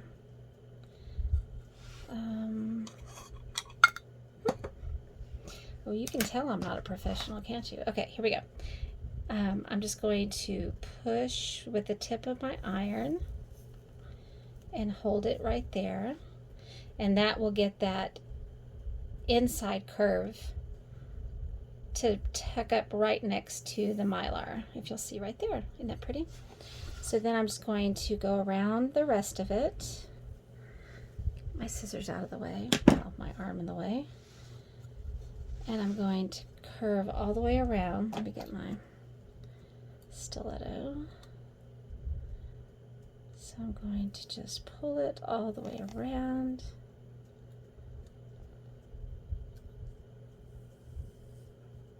And get it to dry. I don't know if anybody's going to make this, but I'd be very interested to see if you actually did make it. And if you do, if you will let me know what I could do to improve my pattern. Now, I don't have any fancy computer. I'm just doing it all on my Google Docs. So I don't have anything super fancy like designing software. And I'm not interested in doing that because I know I don't have time for that. But if there's something that I could have explained a little bit better, if you will tell me, that would be great. Now, don't be ugly. Just let me know. So I've just snipped, let's see, not all the way to the mylar. You can kind of see it right there. I just snipped to about, I'm probably 1/8 of an inch away from the mylar. And so I just snipped all along. Anytime you have an inside curve, that's the easiest way. And then you just push your iron up and it will pull them over like that. Let me zoom out because you can, let's see, which way do I go? Nope, that's the wrong way. There we go. All right, you can see my messy sewing table. I have a mess, let me tell you. My husband's probably thinking, what in the world? So I just pushed it over so that it's pushed over the Mylar on the two sides. I always do opposing sides so that it locks the fabric together. Now the bottom I do not have to tuck under because it's going to go under the pumpkin. All I have left now is to fix this top part right here. So again, I'm going to get a little bit of my sizing and fix this top part. I think I'm going to stop here for the night because it's getting late. We have church in the morning. So I'll finish filming this tomorrow, as soon as I fix this. Just wait for that to dry. So tomorrow I will finish the other pieces, and then I will video how to put them together and then how to place them on the fabric, and then I'll show you a little bit of my stitching, how I stitch it down. So, and then the embroidery stitches also. Well, I may not video that because I'm not an expert at that at all. I mean, not that I'm an expert at this either, but I know this better than I know embroidering. So, all right. So I'm going to flip it over, and there is my stem. Isn't it cute? All right, so that's going to be all for today. I'll come back and finish videoing this tomorrow. For you, it'll be instantaneous. So, see you tomorrow. Okay, so now we have all of our pieces prepped. Now we're going to put them on our fabric. So you're going to want your background square that you cut out according to the directions. I'm just going to move these out of the way. I have them all organized. And so this is just a foam ironing pad, has a board in it. And then this I just made out of just some fabric. I made a cover for it. So this is the pattern that you can download. And so I'm just going to center it over my picture. And now you can use a light box, which I have, or you can tape it up on a window so you can see through it. But I made the lines super dark so it would be easy to see through, especially since I'm using a lighter colored fabric. It would be easy to see through there. Now, the key to putting your pieces down is that you're going to want to start with the pieces that would appear in the back. So, for example, these two little pieces right here would be the ones that are furthest in the back. And then these little pieces right here would be on top of those. And then I would put this stalk on, and then I would build from the sides to this center being the last. So that's what I'm going to do right now. So I'm going to take the piece right here, and I'm going to take this the little template out, that's the Mylar, and I'm just going to put it to the side, and then this piece is just going to go right here. Oh, I forgot my glue. Hold on one second. Okay, this is going to be difficult without the glue. So this is the glue that I use. It's Roxanne Glue Based It, and it does wash out. Even if you're not going to wash it, which, I mean, I would wash it anyway. You could hand rinse it. I don't put enough on there that you can even notice it really. So I'm just going to flip it over, and I'm just going to put, oh, that's a little much there, Jennifer, 2 tiny little dots. And this, I'm just going to line up. Let me see if I can zoom in. Okay. Move my pieces a little bit, and I can move this over. Hopefully I get better if I do more of these. I also have my iron plugged in, and this is why I put it on top of the ironing board and not the light box also, is because if you're in a hurry, the iron will dry the glue for you. You just have to be careful because the glue can come through here and stick to your paper. So you can put, another thing you can do is put this this piece of paper right here inside like a sleeve from like a cross stitch pattern or something like that that comes in the plastic sleeve, or in a page protector even. Let me zoom out a little bit here. And so that will keep your paper from the glue. But it's not a big deal even if it sticks. So again, so here's the piece that I labeled that goes on the left. Well, that's upside down, but that goes on the left. So this one is the one that's going to go over here. And it's going to look like that. So I'm going to take my glue. Ooh, it's leaking. Hold on. Looking for something I can wipe this with. Okay, I have a piece of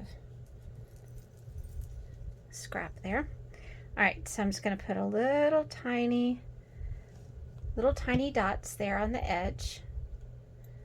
And then I just want to line it up with this, oops, with this little line right there. So I'm going to do that. Now I'm going to come over here and get this teeny tiny little one right here, which really even if you left that one off, nobody would probably even notice. And the problem, my glue keeps, the fabric I chose here was probably not a good choice because it's so busy that you can't even tell that there's, I probably should turn this around like that. That way you could see it a little bit better. So again, I'm just going to line it up with that little line. And I'm going to press my iron down just so it will dry the glue a little. Now I need to do this piece right here.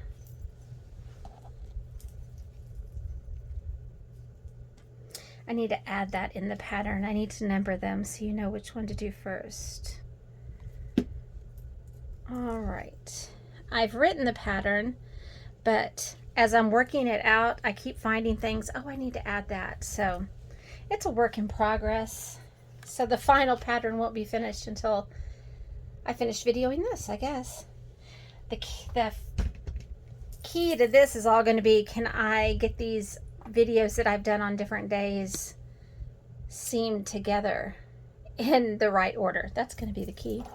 So here is my stem. So I'm going to pull this out, and it just comes right out. And add a little bit of glue. And this, the reason we put the glue on, it's just to hold it in place until we have it stitched down. Okay.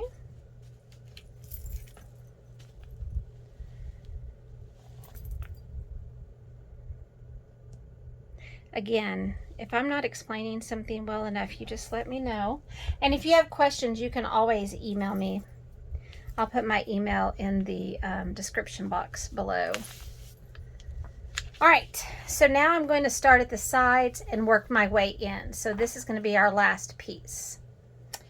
So I'll start on the left, and I labeled it in the pattern, third left. That means 1, 2, 3, third to the left.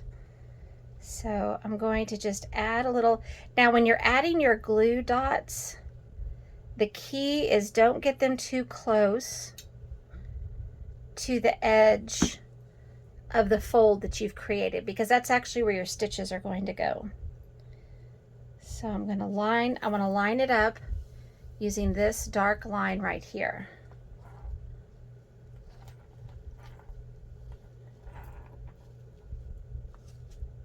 There we go.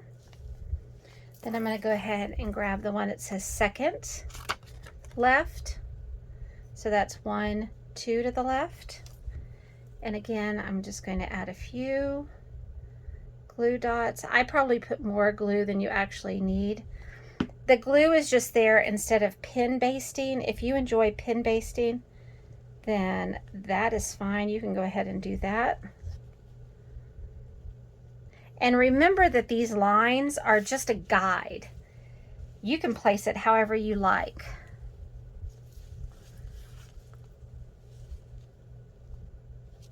Ooh, this one belongs over here.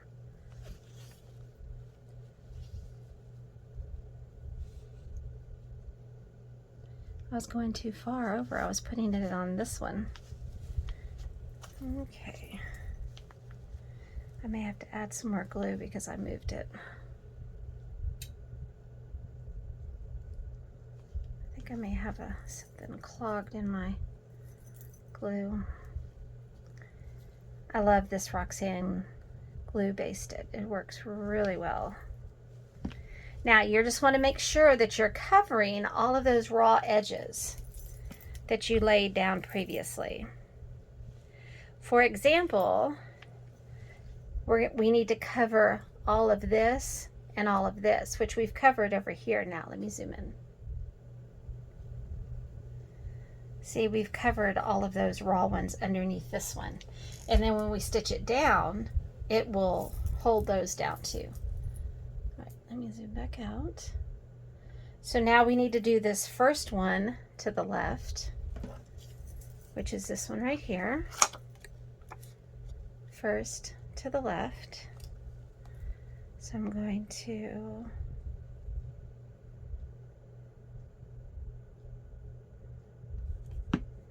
now I can see the bottom of it right here, but if you need to, I just pull up my paper and kind of look at it like this. And it's not an exact science, you're just trying to make it look like a pumpkin. Well, as much of a pumpkin that I made it look like, I guess. So there we go. Now I'm going to come over here and start from the right. So I'm going to start the second one from the right, because that would be 1, 2.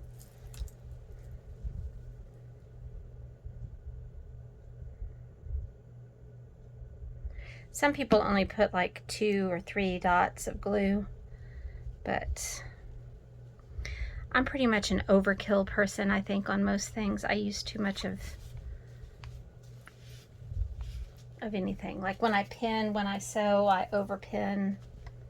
So let me go ahead and press this for a second. And anywhere that it doesn't stick well, you can always add more glue. So now I need the first one to the right. So here's my first to the right. Keeping the glue away from the outside edge. I'm going to line this one up at the bottom.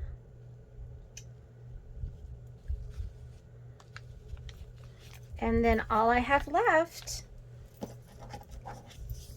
is the middle one. So all you do is you pull it out, grab it, and it comes right out like that. Then you just push it back down. If you need to press it because it kind of puckered like that, it's fine. You can either give it a press, but once you glue it down, it'll be fine. Now the next step is going to be stitching this down. And I do my applique by hand. So that's how I'm going to show you.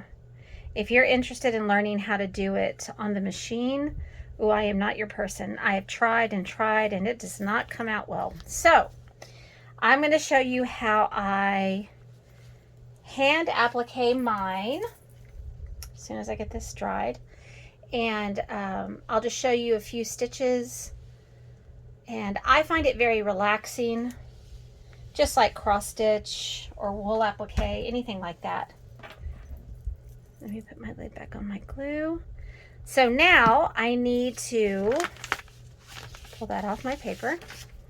And there's my pumpkin. So now let's zoom in. A little too close there. And here's my pumpkin. Now my fabric is a little busy. I probably should have picked a less busy fabric, but in person it's really cute. But for video purposes, it was probably not the best one to pick, but it's okay. So what I'm going to do now is I'm going to go pick out an orange thread, because when you're hand appliquing, you want the piece that you're stitching down, you want the thread that color, not your background. So I need to go pick an orange and I need to pick a brown, and I'll be right back. Okay, so these are some of the threads that I've collected over the years and years that I've been doing this, that I thought you might be interested in seeing. These just are like samples, I guess, sample colors, and you can see some of them have been pulled out because they're in these little tubes. So these sets, they're called Superior threads, and they're very thin. They're 50 weight, so, and they are Egyptian cotton. They're super strong. They're wonderful. I love these. So these are just like the bright collection, the soft collection. Then I have collected these, which is bottom line bobbins. These are 60 weight, which is even finer than the others.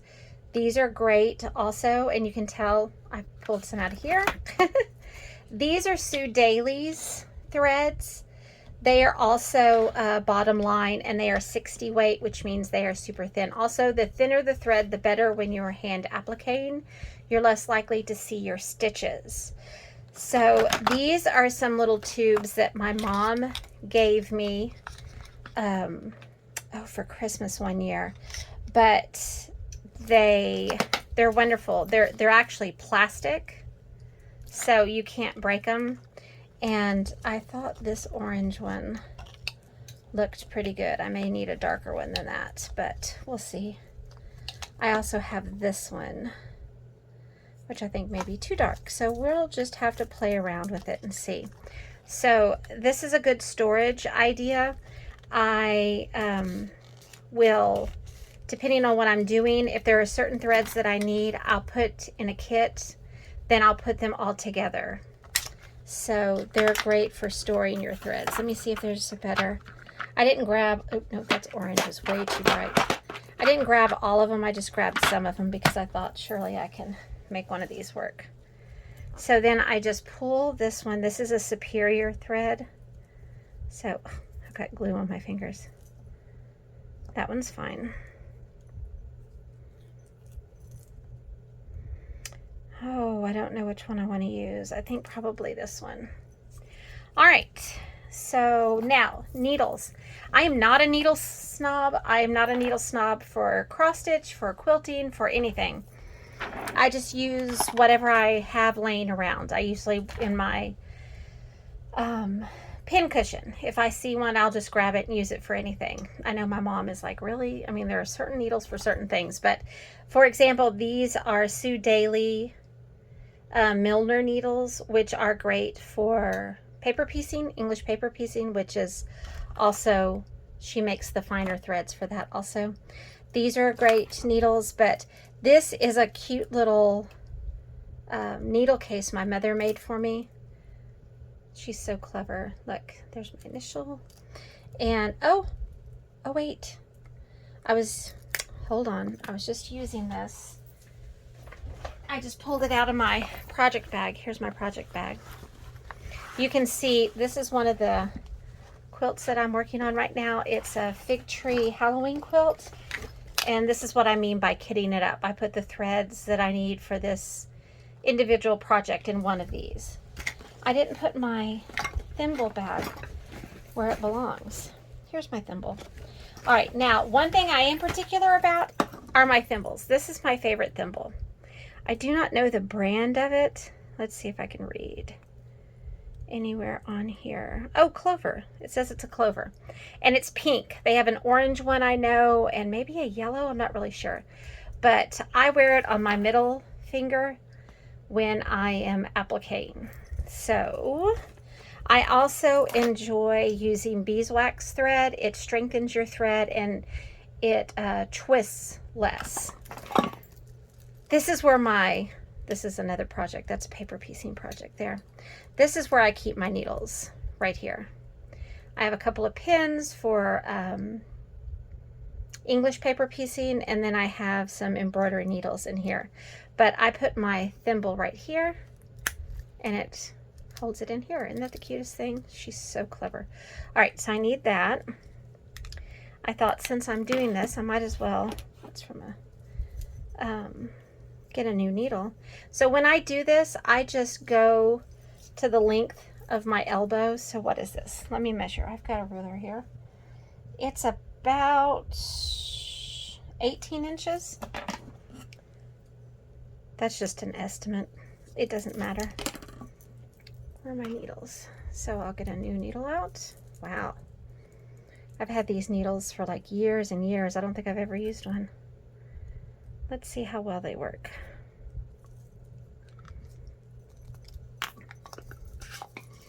So here's my beeswax. And this is how I do it. I don't know if it's correct.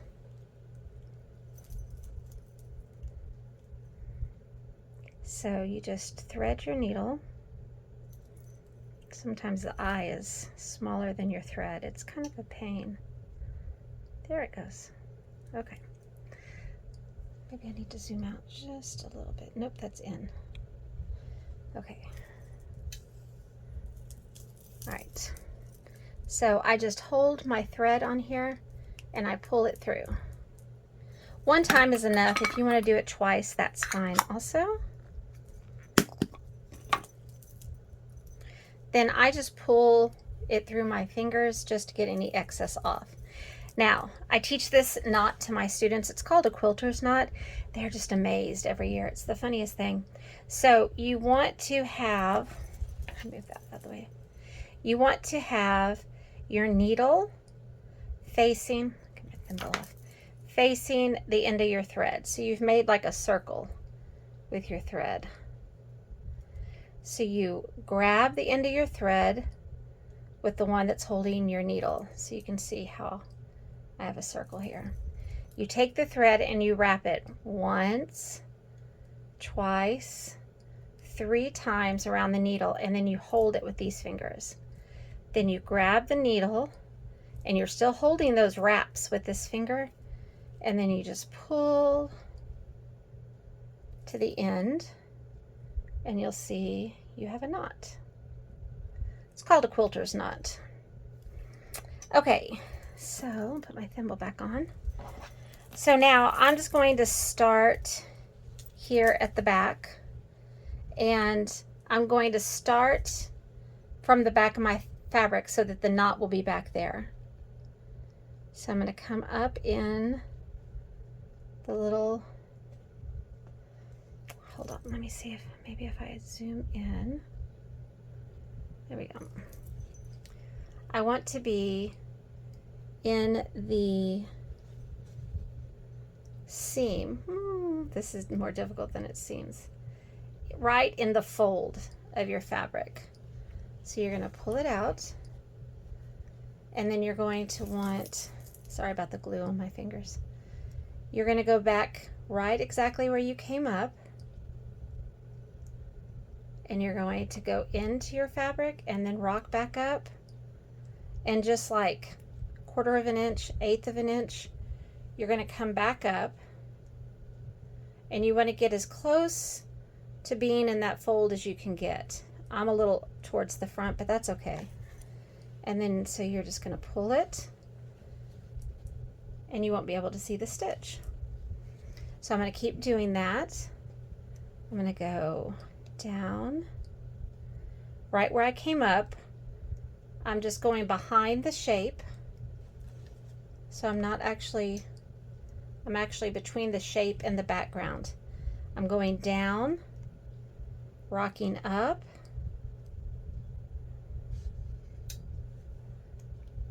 and I take a little bit of little bite is what they call it out of the fabric. So I'm just going to do a few more. So I go under the shape, and I'm going to go in, take about 1/8 to 1/4 inch stitch, there we go, and pull it through. So I'm going to keep doing that.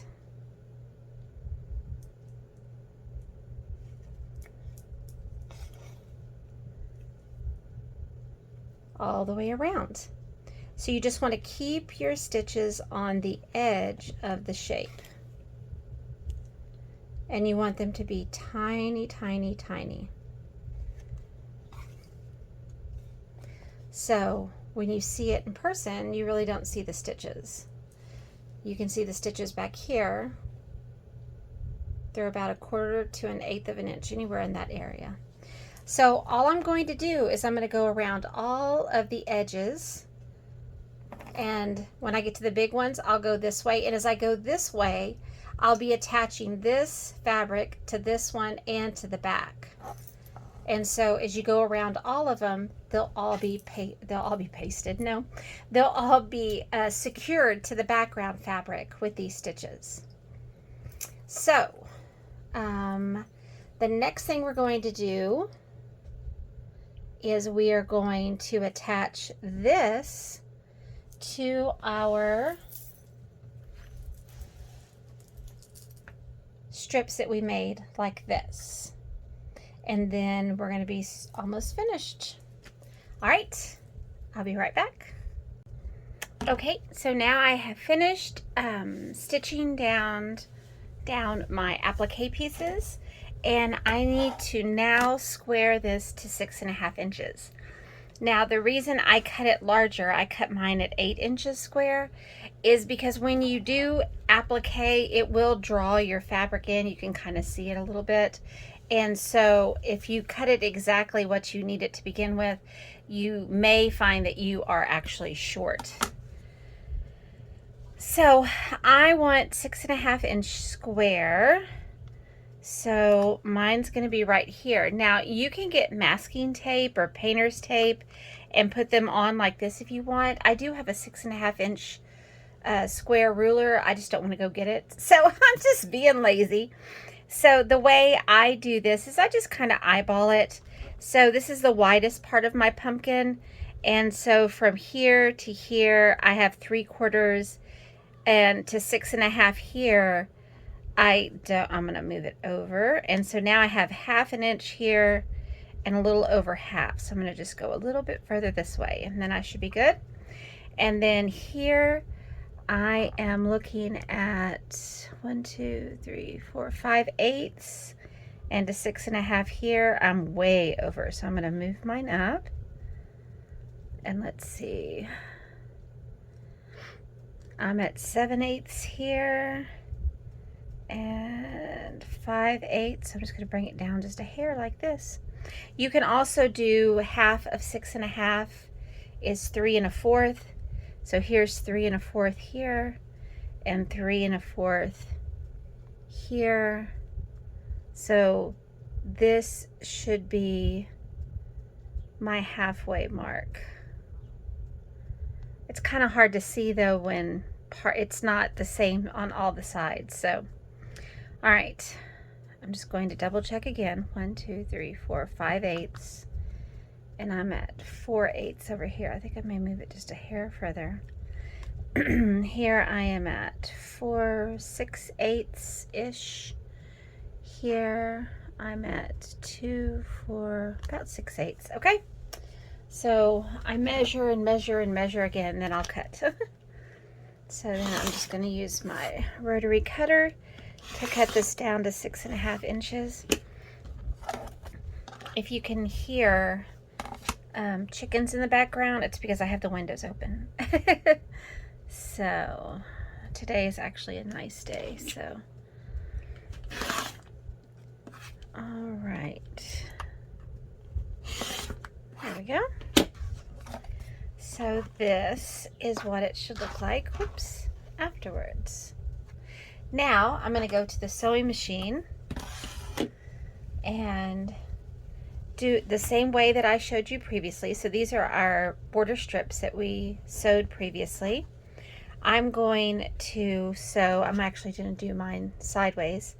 So I'm going to sew this right sides together, and I will pin at the beginning and the end, and then I'll pin 2 or 3 times in between. I'm going to sew this one together, and then I will sew this one together, and then I'll come back with the longer pieces. And I'm going to come back and show you how I pin these, just because you're actually going to have to match up some seams. But for these two seams, let me zoom out just a little bit.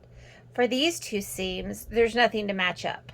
So all these little seams are just going to all meet on this one big piece of fabric. So I'll be right back. Okay, so I have sewn the two side pieces. There's a thread right there. I've sewn these two side pieces on, and if you'll notice, I did the two dark ones. If you're doing darks and lights alternating, then you're going to want to do the two outside darks on one side and then the two light on the other side. You want them to be opposite. So then when you line these up, you'll have a light and a dark that match up here and that match up over here. And when I match these up to sew, I flip it over, right sides together, and where this background fabric meets this first square, I'm going to match them up like this. Then I'm going to pull it back, and I'm going to make sure that they are matching. Now, if you press to one side, they will nest, but like I said, I like to do it this way because as I quilt this, it is easier. There's not as many bumps for me on my domestic machine. So then I'm going to work my way outside, and again, I'll match up the two seams, and I'll pull it back to make sure that they're lined up. And then I just put a pin on the left hand side of the seam, because when I feed this through my sewing machine like this, I want the part that will hit the needle first to have the pin in it. And then I'm going to do the same thing over here.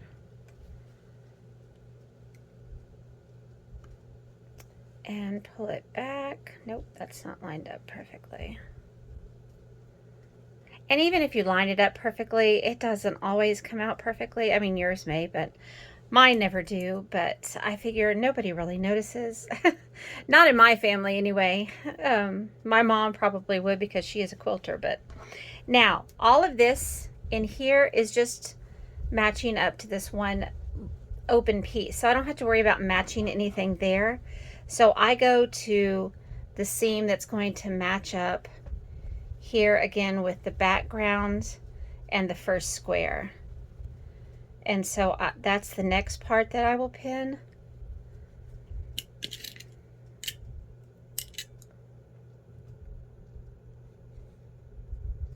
And then I will pin these two going out here to the right.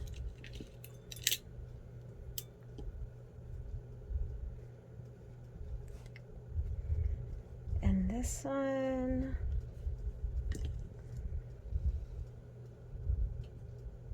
Ow, just poked myself. Okay, now these in the middle aren't as important, so I just lay them down flat. I go to the center one and I pin that one. Ow, I just poked myself again. Now you can pin all of them if you want, but I'm not going to worry about these two on either side of this one because they're not matching up to anything over here. So now I will just sew along this one, then I'll come back and I'll line up a dark to a light, make sure they're all lined up correctly.